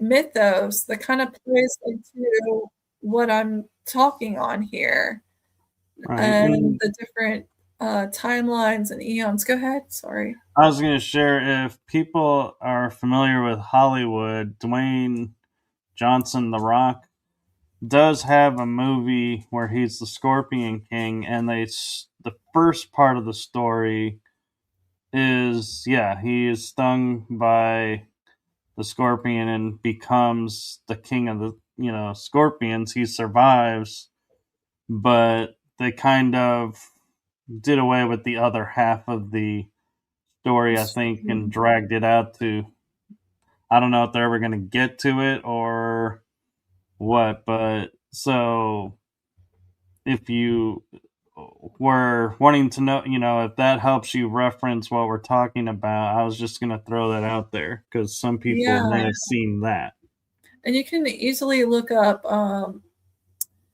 Just look up the god who was stung by scorpion and who in Hindu mythology, and it should bring it up, the storyline in full, if you want to research it for yourself. I had a video, but it's not going to play on here. I do apologize about that. I'll be better Oh, prepared next time oh, with you're it. totally fine. And But yeah, so this was just another play into these plutonic energies and the story of Mary protecting Christ, but in a different version based on the culture. This is what I mean by I'm trying to create these luminous pathways on a universal level throughout different cultures for people using these comparative things. Now, this one right here is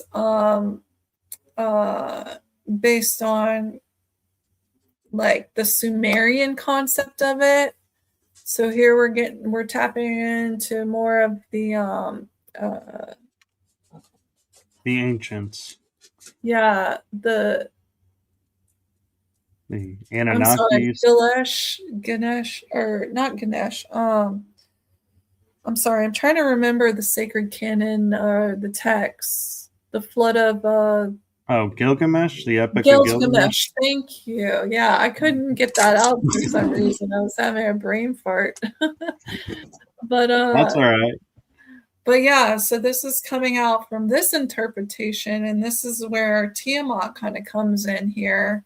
So Tiamat, which is, I feel, the Mary, Mary, Mother of Sorrows, the protector of Christ's light. She creates these scorpionic men to kind of fight and defend the Christ light. But this, again, there's some distortions here in the interpretation because, yeah, they do. Yeah, scorpionic energy can be seen as chaos, but most importantly, some people's chaos is actually transformation, like mother nature. Like people would label mother nature as chaos, like if she had a storm or whatever come through, but sometimes that energy is needed to kind of clear out and cleanse a place and actually birth anew. So again, it goes back to what you were saying, Michael, about good and bad, and how things can be kind of misinterpreted and misunderstood, Right. Based on that person's perspective that's perceiving it. Again, this character, they call it the scorpions are basically chaos, right? But it's actually transformation. I think is a better word for it because that's what these kind of the plutonic the Pluto energies are all about. Like if you are into astrology, and it's about the taboos too, which is transformational energy. It's about birth, it's about sex, and it's about death. And that all three of those are considered taboo too. So this kind of like plays into that energy, right? And just basically reclaiming Tiamat on the guardian level, and kind of helping people understand her throughout different interpretations as she is trying to protect the Christ light. She's not trying to harm it. She's actually trying to like cause scenarios to get it reinstated or resurrected, would probably be the better word here when we're talking about the Mary, Our Lady of Sorrows, because she was there holding Jesus as he was dying, and in preparation for his resurrection of the Christ light within. And this goes back to like what even may happen inside individuals. Like, what if they do lose their light? Well, there's going to be scenarios put in place, or this chaos, or this transformational energy that's going to come in to actually reinstate that and resurrect that Christ light within them, right? That transformation within them to get back to source creator God. And something interesting too is when you look at all the graph around the scorpions and all the stories, they're always giant scorpions or the adult scorpions. And I wonder if part of that is because a baby scorpion, if it stings you, that's the one that'll kill you because it doesn't know when to stop. So it just unloads all of its venom into its target, where the adult only unloads a small amount of the venom. And so you have a chance of survival, but they have that wisdom. And so I wonder if in the the icons that they use of them, if that's why they're always big scorpions, because they have wisdom that the little scorpion doesn't. Yeah, and what's interesting that you bring that up is when I was reading this, it was like the scorpions were actually the gatekeepers, right? They were actually protecting something. And I almost feel like there's the seven that keeps playing a role, like the seven swords, the seven scorpions, and then I could take it over into the Gnosticism understanding of the seven spheres. So the seven spheres are basically these archonic gatekeepers, right? And they're Right. the ones that keep us trapped here. And you have to have a password for each sphere to follow through. Well, my understanding is it's the seven planets, the innermost planets, which actually control the material realm here. Whereas the outer planets past that, including Pluto, are more about a subconscious level. So subconsciously, these beings are gatekeeping the 365 of them actually correspond to the days. The seven can actually correspond to not only the planets, but the color system and the seven realms of the tree of life. So it kind of all like, it's kind of hard for me to put it in words because it's kind of complex, but there is a stream of unification within all of these different scenarios. And And here's something for you too, along those lines is we, seen Sumer, seen, the Egyptians, seen everybody has similar stories. We think they borrowed from each other. What if it wasn't borrowed? What if there was a race, like, a group, we'll say the Anunnaki for sake of the conversation, and they're sharing this, and they are individual stories, but they're aligned because that's the culture is global, not specific. And one of the groups of the Anunnaki is Palladians. And the reason I'm getting there is the Pleiades, I don't know if you're familiar, they're known as the Seven Sisters, the Seven Stars. And so yes, there's your seven again. yeah, and I think that can also play into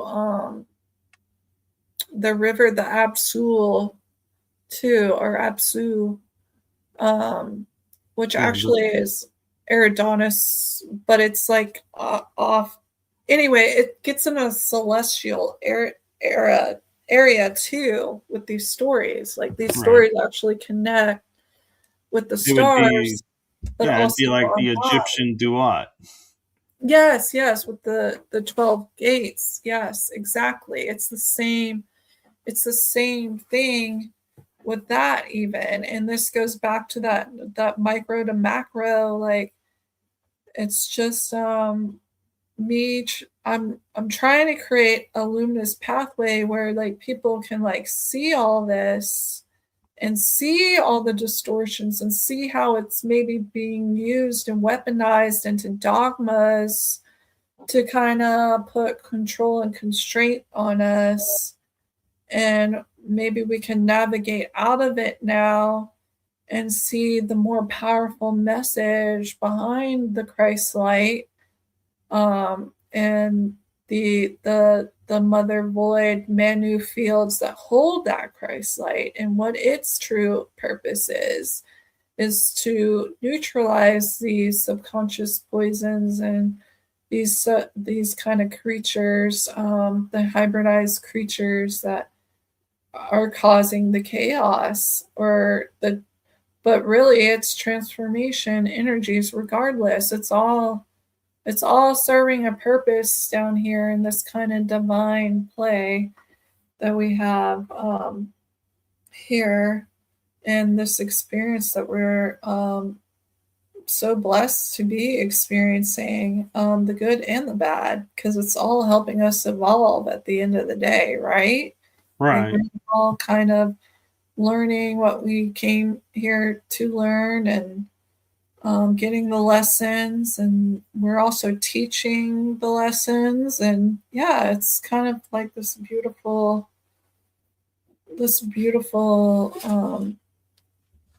journey, that we're lucky God let us be able to have here.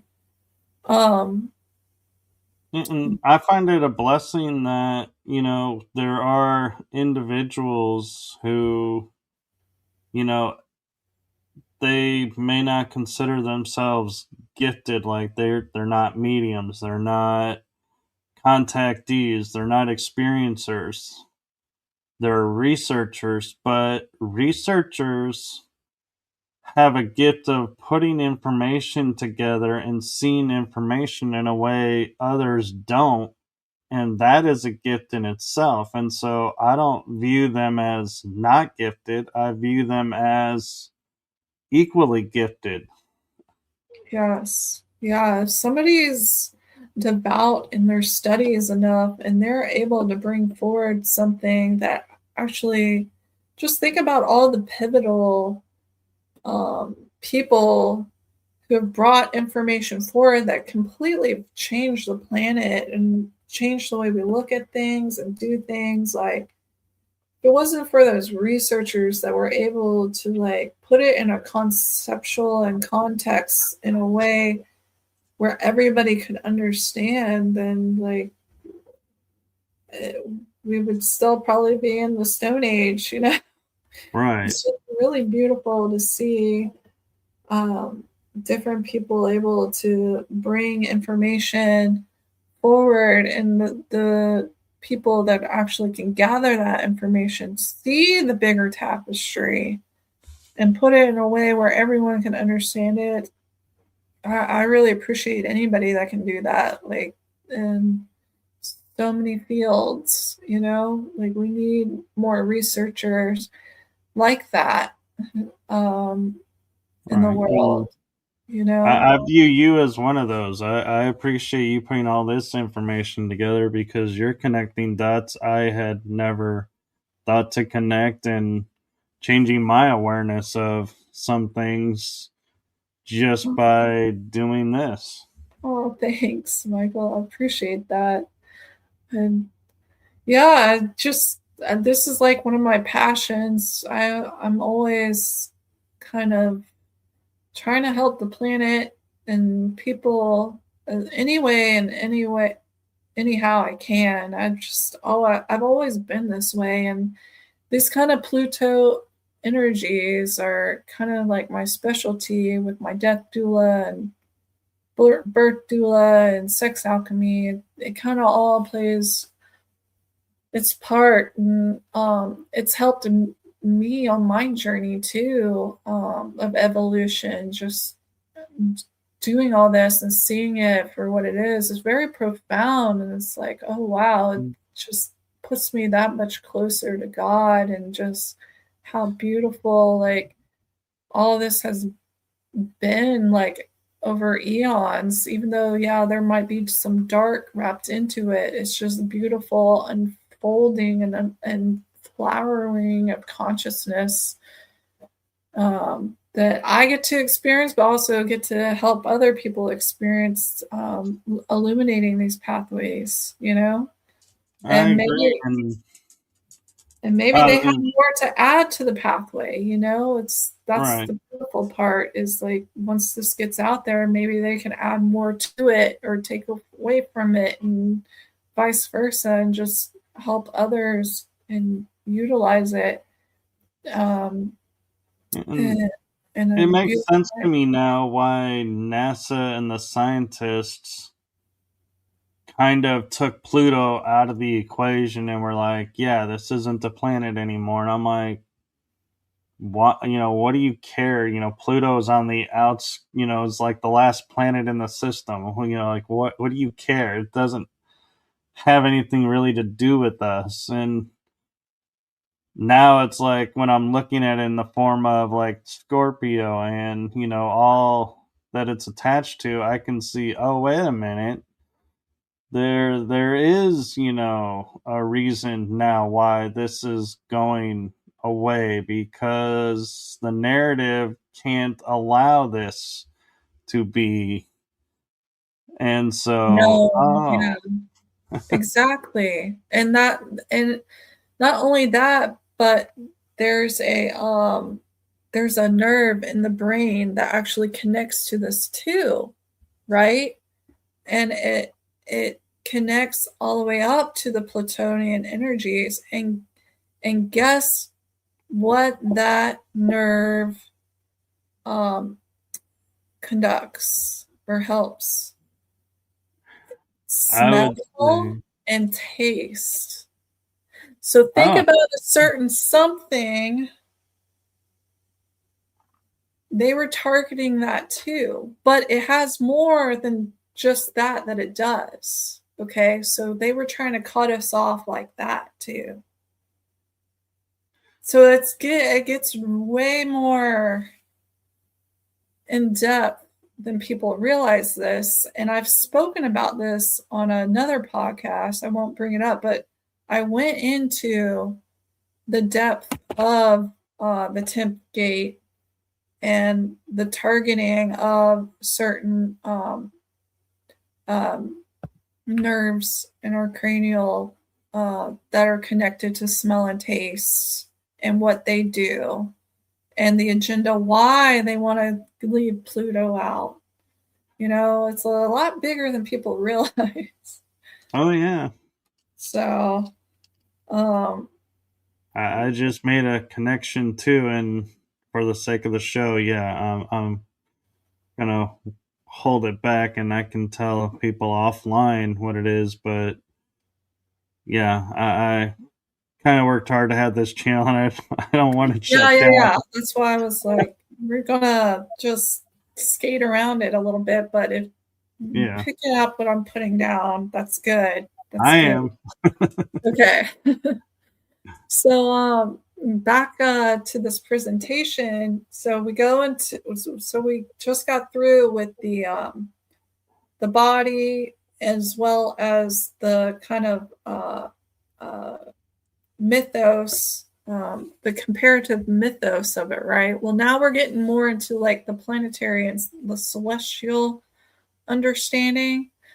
So what connects to this 10th gate, which we were just also discussing with the nerves in the cranial nerve in the head here, you got Iraq, um, Iran, Kashmir, and Hatshepsut's temple.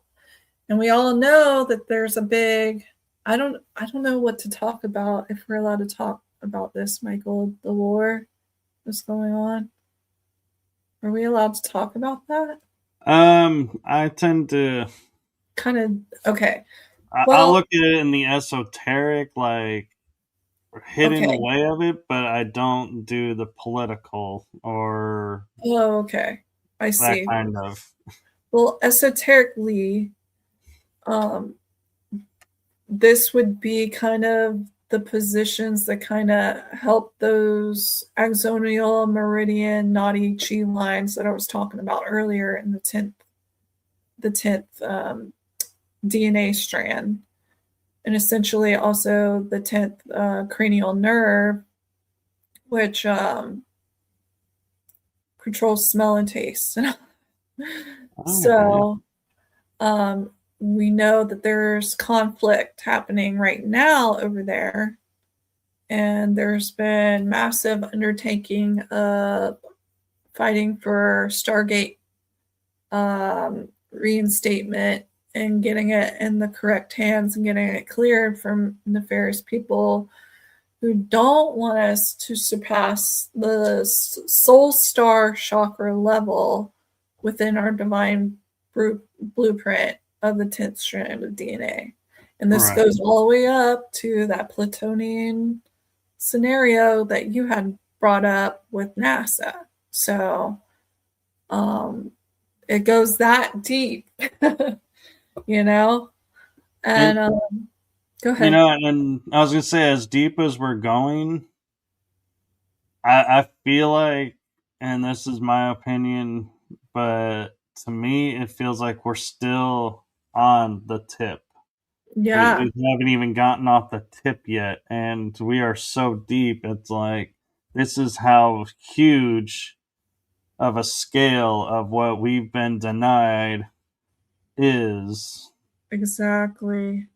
Exactly. It's so true. And then, so when I start working on a planetary scale, like I said prior, if any like flowers, minerals, or animals come in that I'm guided to work with, I will start working with it. So these are actually mostly connected to sapphire crystals, which was pretty blue color crystal. I don't know if you've seen it, but there's also variations. There's also pink and other colors too. But I brought in the sapphire crystals and I started working those on a planetary scale that work along with these planetary points here. And not only that, but I was also directed to bring in azurite and lapis lazuli, which is actually in the Bible, and it's called the throne of heaven, God's throne stone, and it's actually used in the breastplate of the Magi's. Remember they had like Right. a breastplate and it had all the stones on it. So that was one of the stones, but there's biblical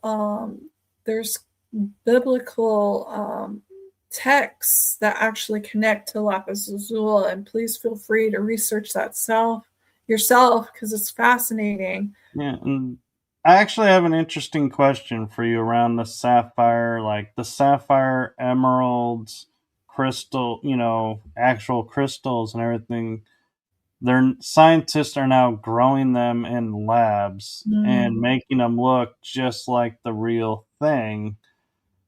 And my question to you is, if you go to a store, like a crystal store, because I'm sure they know they're buying lab versus real, but they don't disclose it. Does it carry the same energy and the same purpose, or because it's created artificially, you're not getting any benefit actually from it because it's not the natural? Well, it's all in perspective. So the emerald, the sapphire, and the ruby have the same like if you look at the structure of the molecules, it grows in the same kind of shape. I can't remember if it's 3 or 6. um I should know this, sorry, but No, you're fine. It was a it, question nobody probably thought would ever come up. I would always prefer the organic versus a lab grown. But honestly, sometimes it is extremely difficult. Like I know of a gentleman, he's a dealer and sometimes he even gets caught up on like, is this real? Is this fake? It's getting harder and harder to tell. And honestly, we can talk about in vitro, and we could talk about babies and stuff like that. Like, does that make them any less, like if they're created in a lab and then inserted in a mother, or just if they're not even inserted in a mother, does that, there's all these like little nuances that we could really like go down, not only with Right. stones, but just like comparatively, like, I don't know, we could get really philosophical here, but Uh, I would always want organic, versus lab right. grown. Yeah, it's like I Um, say, we're going down the rabbit hole, and every time you think you hit the bottom, it opens up again and becomes deeper and deeper. So in reality, it's, you decide how far down the rabbit hole you want to go, because I don't think we'll ever, in my experience, ever have anyone that sits there and goes, hey, this is the rock bottom of the rabbit hole. Here's right. everything you need to know. And we're like, hey, we finally got all the answers. It's like, no, because I No. inevitably feel like somebody is going to come up with a question and rip that hole Right. open. And it's like, oh, we thought we were done. And then, not to like get super off topic, but have you seen the diamonds that are made, like you take the person's ashes, Oh, yeah. right? And they turn them into a diamond. So there's like that scenario. And it's like, well, if they're just now telling us about this and doing this means they've probably been doing this way longer. So, how many of these diamonds and rubies and emeralds and whatever are actually people?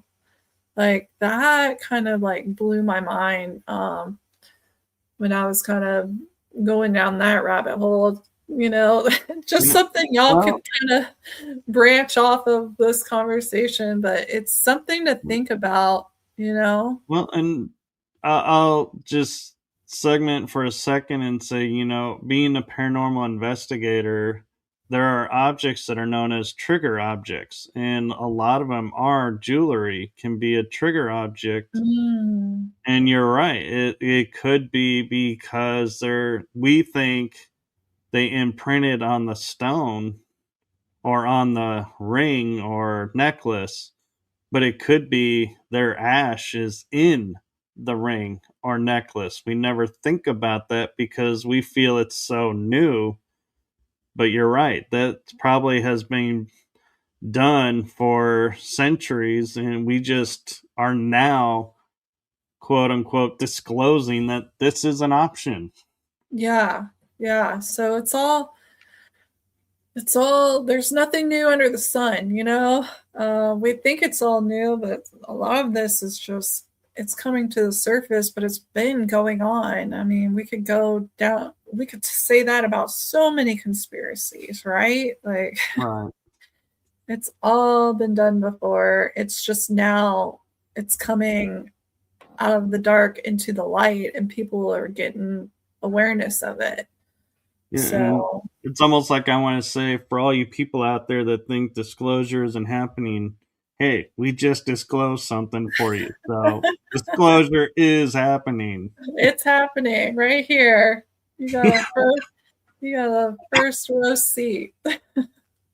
Okay, so this is going to get into more of the celestial aspects of it. So not only is Pluto connected to it, but also the Scorpius constellation. Which, hello, Scorpions. That's you guys. You're this dwarf planet. That's you. Um, so again, the Scorpion comes into play here. Also, Vega, which is in one of the Byron contexts. So Vega is even higher than Pluto. So on the smallest planetary scale, it's this, and then it moves up to the constellation, then the planet, and then to the celestial planet Vega. So again, I'm reiterating the nesting patterns, right? And this right here is essentially, remember how we were talking about that Hindu god that was created to kill Right. the demon that nobody else could kill? Well, this is basically the same thing in Greek mythology. And you see here, it's got the lion body with the ram's head and then like the snake's tail, but it's this hybridized being that was created in order to kill these demons that nobody else could kill. That was kind of like running the planet. So And again, this is more comparative connections that I made when I was kind of unlocking a lot of this stuff. And this goes back into Tiamat too, because Tiamat consciousness is held within this Kepler belt. So Tiamat was a planet that was exploded. And it goes even more in depth, Michael. I'm just kind of keeping it elementary for right now. That way people can follow along. But well, yeah, you're fine doing that. And I was gonna say on the prior slide when you were saying Vega is the top, like echelon, so to speak. yes. What came to mind when you said that in my mind was the movie Contact, aptly named. They made contact with Vega, and Wow. they're the ones that sent that sphere. And she went and had this huge experience with her dad, Yeah. and they on the Earth were like, "You never left. You were I gone for 12 forgot. seconds." But yeah, and so it's interesting, how they would correlate, contact Vega. Yeah, that's so cool. I forgot that little detail. I'm glad you pointed that out to me. I'm gonna have to rewatch that now. But yeah, that's a cool cool thought there. Yeah, Vega, yeah. So the Lyra system, there were 3 stars, but Vega is the main gate. Well, it's not the main, it was actually 11 and a half, but there was wars on Vega, and I have memories of Vega and there being a war, and I basically held the door open at certain densities for divine family to escape, and I kind of stayed with the ship more or less, and now I'm holding the door open again, but it's like for people to like actually get back up and out. right. The So Lion, yeah, the Lyran Wars did a lot of quote unquote damage, but not really, because we've learned, what we're conceiving or perceiving as damage, not really how they're perceiving it. And so, yeah, it's a tricky thing, is because we're still looking at it through Earth filters, not galactic filters. And we yeah, could go on a tangent on that yeah, alone we for could. a few hours, but yeah, we'll stick to this. And like you're saying, the brief is great, because that's what I love to do. Is I love to give people ideas and let them derive their own conclusion. Exactly. And that's what I'm kind of like keeping it at. Like this is, like I said, you don't have to follow or listen to anything. I actually ask you to do the research for yourself and tie all this stuff together, and just like I did, like follow the stepping stones that your heart's telling you and guiding you to go down.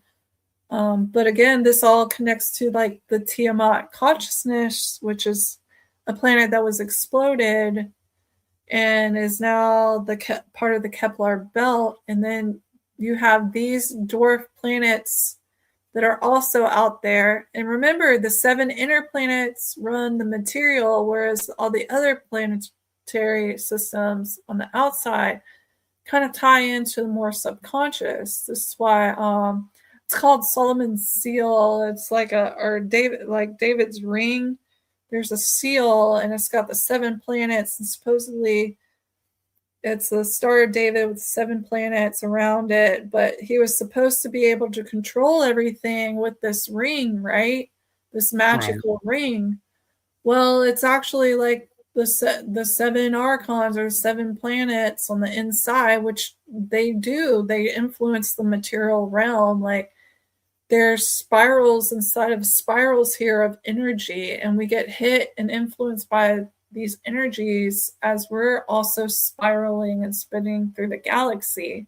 So the astrology aspect is actually playing into our field as we're moving along, and people are just so disconnected from the macro and the micro sometimes because it's out of sight, out of mind. We don't think like this.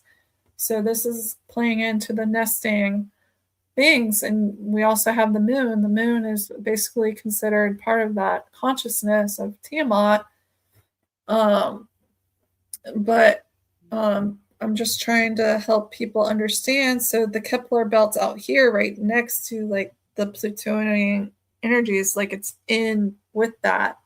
And what's cool about this one right here is it's egg shaped, which I found interesting because I'm sure there's more, but I found it interesting that it was like an oblong versus like a more spherical, like the moon and whatnot, and the planet Earth. I agree. It is really interesting, because we're always told, oh, planets are spheres, and they are sphere, and there's a reason they're sphere, and because of the music of the spheres, the harmonic frequency and everything. But we define sphere as being round, and we may be wrong about that, and a sphere is round or more oval, in which case everything is still right, but we are basing our perception on something we've been told it is. And that goes back to the senses and stuff like that. Like we get stuck in like the materialism of things, and our understanding of things, and we need to try to move out of that more into like an esoteric, understanding. What I find interesting too is like Haumea. To me, when I first looked at it, it looks like an inverted UFO. Like we've been told, like it's the disc with the dome in the middle of it, kind of image. And I'm like, is that a planet or a ship? Some people would argue that too, because some of these I call it satellites, but it's more of like a dwarf planet, just like Pluto. But they could very well be. There could be life on it. There could be just consciousness, like highly evolved interdimensionals. And it could be a craft that ran out of fuel and got stuck in orbit, and now we're like, hey, we got a planet. Just cruising the outer rim here, it could be like, and that's what I think is so exciting about astrophysics and astrology, and is just there's so much that is still unknown. Even on our planet, there's still so much that's unknown, but it's exciting to think about all that's hidden our way. New discoveries every day. It makes me excited. Exactly. So going back to some comparative stuff. So these are kind of some of the guides I work with when I'm unlocking things. and they are actually connected to this consciousness. So you have the blue Tara, both in the Buddhist tradition, and this is more Asian tradition right here, the blue Tara.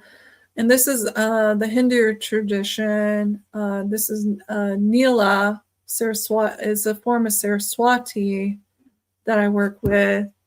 But they're kind of like, just like I was comparing the Lady of Sorrows earlier with all these other mythos, like these are all kind of the same, just in different regions. Comparatively, they're very, very similar. Each one is very powerful in its own right. But if you research it, just look up the blue Tara. There's the Buddhist one, and then there's this one, and then it's Neela, Neela, for the Hindu tradition. But it's kind of the same energy stream. I guess that's what I could call it. And then also one more archetype would be Saint Christopher. So Saint Christopher is Anubis. He's the dog-headed. He is the dog-headed. God of the underworld. Yeah. The guide for the underworld. So the underworld is actually the overworld in my perspective. Okay, up is down, left is right. Like things are so backwards here. So the underworld is actually an overworld. And Anubis to me, who is the guardian of Shulat, that is the 12 tree of life for me. That is the divine blueprint. He is the carrier of the Christ light. He is the void energy. He is the one who either will neutralize you or send you back. And this is why there's, if you actually read St. Christopher's story, he supposedly was with the devil and then he went back to Christ. But, that goes into the neutralization of the Manu fields, because all the naughty ones get sent there, right? Right. All the naughty ones get sent into the void field to be neutralized and to be brought back into the Christ light. And so, interesting fact is Saint Christopher is the patron saint of travelers, and you have Anubis who guides you from your point of transition to judgment to where you're going next. So he's not really, like, in essence, Osiris is the god of the underworld. He rules the underworld, but Anubis is the travel guide. Kind of like St. Christopher is the patron saint of travelers, so he's your travel guide. And the same with Tara, too. She's the same. She's the travel guide. And that's one reason why I work with them so closely, is because after realizing this, it's kind of influencing along the same energy streams, as well as we come over here to this one. Like it's all kind of together. Like she's holding Christ's light. She's the Lady of Sorrows. She's the one that's sending out the beings to protect the Christ light and resurrect it, or help it resurrect. So it's just a beautiful.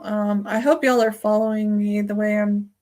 Well, and what's interesting is here they're showing Mary with a black cloak. Normally she's with purple or pink, if I'm not mistaken. And so it's interesting that they changed the color of her cloak, but still give her the disc. And so it's like, it's a little interesting to see Exactly, Michael. And the color offset. And people would probably know this as the Black Madonna. which that's another thing we could like go down a rabbit hole, is how there's certain cultures that have taken the Black Madonna and turned it into something evil and used it for dark purposes where it's not supposed to be used like that. You Right. understand where I'm going with it? With like Oh yeah. the Santa, I think it's called Santa Maria and things like that. Like there's forms of like witchcraft that go with the Black Madonna. Is essentially what I'm saying. Right. But the true divine purpose of her is she's the carrier of the Christ light. She's the protector of it. In my heart of hearts, she is that Manu void field that's carrying us. It's carrying everything. And she's the one that helps it resurrect. And she cries for it and she neutralizes its poisons. So it can be resurrected. That in my heart of hearts is like what I feel. And it's been so distorted and regurgitated. And we've kind of lost sight of like the original purpose of it. So yeah. Another thing I wanted to bring up, I was going down this path, is I kind of unlocked something on a celestial level, and I just wanted to put it out there for my other celestial grid workers, just in case. So this is the Hindu god of Aquarius. And the reason why this came up is because, you know, the Lady of Sorrows, she had the 7 swords that pierced her heart. So for whatever reason, I got an inkling to look up, you know, the 7 of Swords and the tarot deck, which also ties into the stars. If you and the 72 different archetypes, you know, if you look into the history of tarot, it all ties in to the macro and the micro. So when I looked into it, there was this rope, right? And I've been working on another incident, but I'm not going to go into it right now. But basically, this rope, this pasha, was revealed to me, and there are certain star systems that I'm working with, and I discovered that the star systems I was working with, any of the gods that were connected to that star system that was holding this, it's a noose essentially, it's a rope. It is connected to black holes. So the Aquarian star system has a black hole in it, as well as some other ones that I'm currently working with some guardians on clearing and like kind of helping with some stuff that's going on in Uluru with the silver cord and stuff. So I unlock the symbology of the noose here, and I came about this because there was other enchantments. Like, I don't know if you know this, but in witchcraft they use like a magic circle. Well, the ropes in Catholicism that they tie around their waist is a magic circle. So I was like undoing like the protection of them basically, and kind of some of the Catholic what should I say here? Dogma. Domination. Yeah, dogma. Thank you. I was trying to like reverse all of that, as well as like the mosaics that use the ropes, because it also ties into Capricorn too, the ropes. And then there was stained glass windows that also tied into ropes and some of the enchantments on the cathedral. Because another thing I do is like I can unlock like pictures, and I've done so much. Like I can really delve into it, but it's all back to those nesting patterns where the micro can lead out to macro. So you think you're looking at a painting or a statue, and really it's connecting to a whole other field of on a microcosmic level. So again, back to that. But this is pretty much my presentation, Michael. That Well, thank you for that. yeah, thank you for having me. And Well, I'll drop that out and bring us back. And, I have to say, I find it really fascinating when you can watch like certain people who will say, this is what this means, this is what this means. And people get lost in it because they're like, it's too scientific or it's too much information being thrown at them. Whereas you get other speakers like you, Micah Dank, I feel like is in this category too, where you're presenting a lot of information, but you're presenting it in such a way that you're not overwhelmed. You're like, I can follow, I can see, I get it. Okay, I'm learning. And I think that that's a beautiful aspect of it. And sorry, I just noticed Terry was asking a question, and I'm not sure if he's referring to the picture, but he says, is that a face or mask in the middle of the noose?" no, there's no face or mask in the middle. It's strictly a rope. Um, and there's multiple Hindu gods that carry the rope, but a lot of the ones that are carrying the rope, there is a star system that's associated with it. And that's basically what it all comes down to is a lot of these stories and these architects are actually cosmological understandings that have been told and retold on a minute level and maybe misrepresented, misinterpreted, and used as dogmas to control us. And we've lost the true understanding of it, and just bringing path of illumination to those understandings. And what I'm doing is part of my mission here on the planet. Oh, our apologies, Terry. We didn't mean to Oh, sorry. speak out about that. And one thing I find interesting, as we're talking about the rope, is recently I was on a channeling session where I was talking about how much disclosure was in like cartoons of the 60s and to current, and we just didn't know what we were seeing. And an episode I was watching of Super Friends with I think it's Power Team or something. I forget the full title of it. But Wonder Woman, who carries the lasso of truth, Yes. is been mind wiped and programmed to be a certain way. And Batman, says, "Hey, I have her lasso. If I put this lasso around her, it should break her free." And it ends up restoring her back to her original self.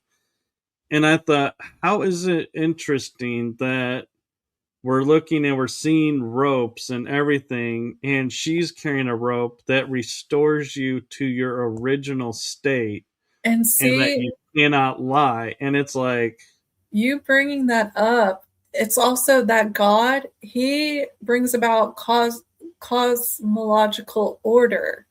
So he uses the rope, he lassos you with the rope, and it's the same thing like you're saying yeah, here right now. And he also rides the Makara, which is chaos, but he brings divine order. It's Aquarius. They have this, the scales and everything like that. So if you think about Aquarian energy, it's the same thing you're talking about with the rope. It's like it's drawing out like the black hole or this energy is of the constellation itself, or just this cosmological force, it's pulling out on a collective level for all of us on the planet anything that's not in order, right? It's like Right. Wonder Woman's rope is being wrapped around the collective, and now, boom, disclosure. And it's like, and you think about it, when you're looking at all these characters that we're giving in comics, you have one that's the billionaire, you have one that, she flies an invisible jet and has a rope, and that's her really big thing. And you're like, really? But then it's like you realize all the things that can be done with it. It's like, yeah, she mentally can control the rope. So, like, if somebody puts it on the other side of a room, she can connect telepathically to the rope, and the rope will slither its way over to Mm-hmm. help her. And it's like, that rope is so much more, I think, than just the rope. It's like, I think it's sentient almost, because it's responding to her. And then it's like, and it gets you to go, well, if a rope can be sentient, what else in our world that we think is just laying around doing nothing is actually sentient life going through its process? Well, that's why I brought up the monks who wear ropes around their waists. You know, people just think it's part of their outfit. No, there's actually a ritualistic purpose to it. It's supposed to protect them. It's like a protective circle, you Right. know? So yeah, you're touching on some good stuff there. It happens. No, but But so thank you for coming on, and I'm so grateful we were able to do this at a time where we had time to fully unfold this and didn't have to rush through it. And also, I'm also grateful that I'm in a place in my life right now to where I can do mornings if necessary, or afternoons, evenings, to share this information out and be more open in the schedule. Because I feel like if I had said to you, oh, I have to do it in the evening, may not have been so, open and free flowing. It would have been more constricted, because we're like, oh, I got other things to do, and I got this and that. Where in the morning, it's like, hey, I got the rest of the day. So it's yeah, perfect. it worked out perfect. Yeah, thanks for being open and having me on here. I really enjoyed talking with you. You brought up so many great tips and things and discussion points. I really appreciate that. You're a very good interviewer. Well, thank you. And it's funny you say interviewer, because I'll say to people, I just do conversations. I don't do interviews. I Well, don't interview I people. enjoyed talking to you, just like at the disclosure conference. I enjoyed talking to you there too. So Right. it's And nice to have this discussion today. I was talking yesterday with Brad Olson and Tony Rodriguez and Alex Collier, and one of the things we were saying is, you go to conference and you say, I want to talk to this person, I want to talk to this person, and you're in an informal setting talking to the person, and then you introduce yourself, and they're like, oh my god, I wanted to talk to you, and they're like, see, you did. And it's amazing how connections are made. And I remember meeting you at the conference, and I was like, and I heard your name, but I was like, I couldn't really place it because I wasn't active on social media much.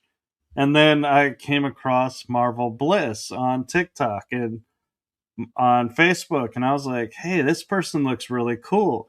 This, would be a really cool person to have on. And then I realized, oh my God, I met this person. I know this person. That's hilarious. Yeah. Yeah, it's great connecting with people. I loved the disclosure conferences. Those were so fun. Hopefully they pick up soon again because I'd love to see everybody again. Are you local there in Florida? I'm actually in Texas. Oh, wow. Okay. Okay. Cool. So I'm like in the middle because a lot of the conferences are Sedona or Colorado to the left, or Shasta, which is to my left, or Florida. And it's like, that's to my right. It's like, nobody really does conferences here. And if they do, it's always like, I find out after the fact. And I'm like, Oh, oh, I no. totally would have went if I had known that was here. Yeah. Yeah. I wish there was more all over. We just need them everywhere. We do. And they're getting there. Yeah, they are. They're a lot more than there used to be. That's for sure. Very true. And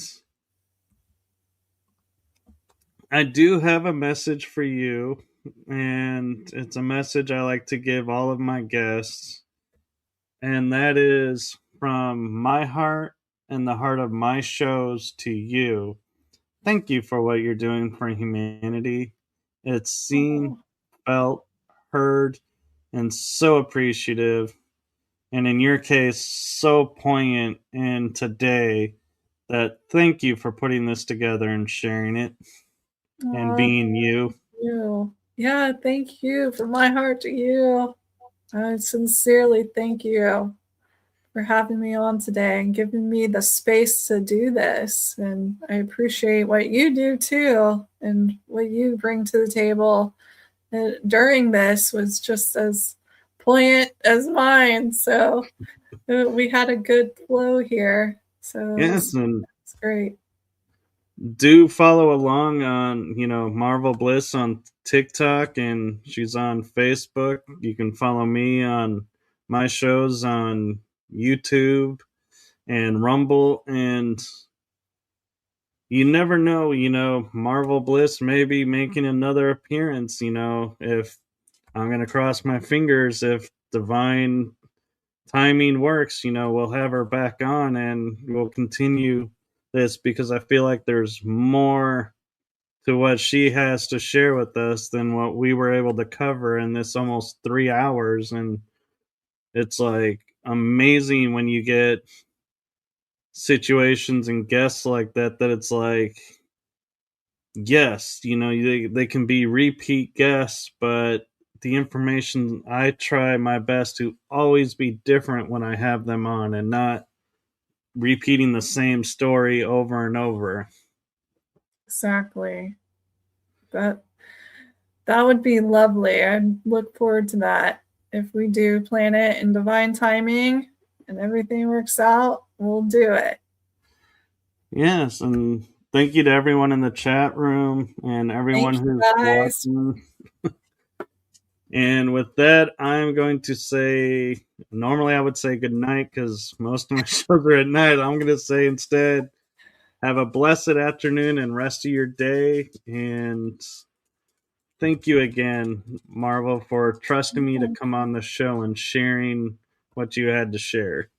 Thank you for having me. It was an honor to be here. Appreciate it. And I hope everyone has a great day. All right. Bye bye, everyone. Bye.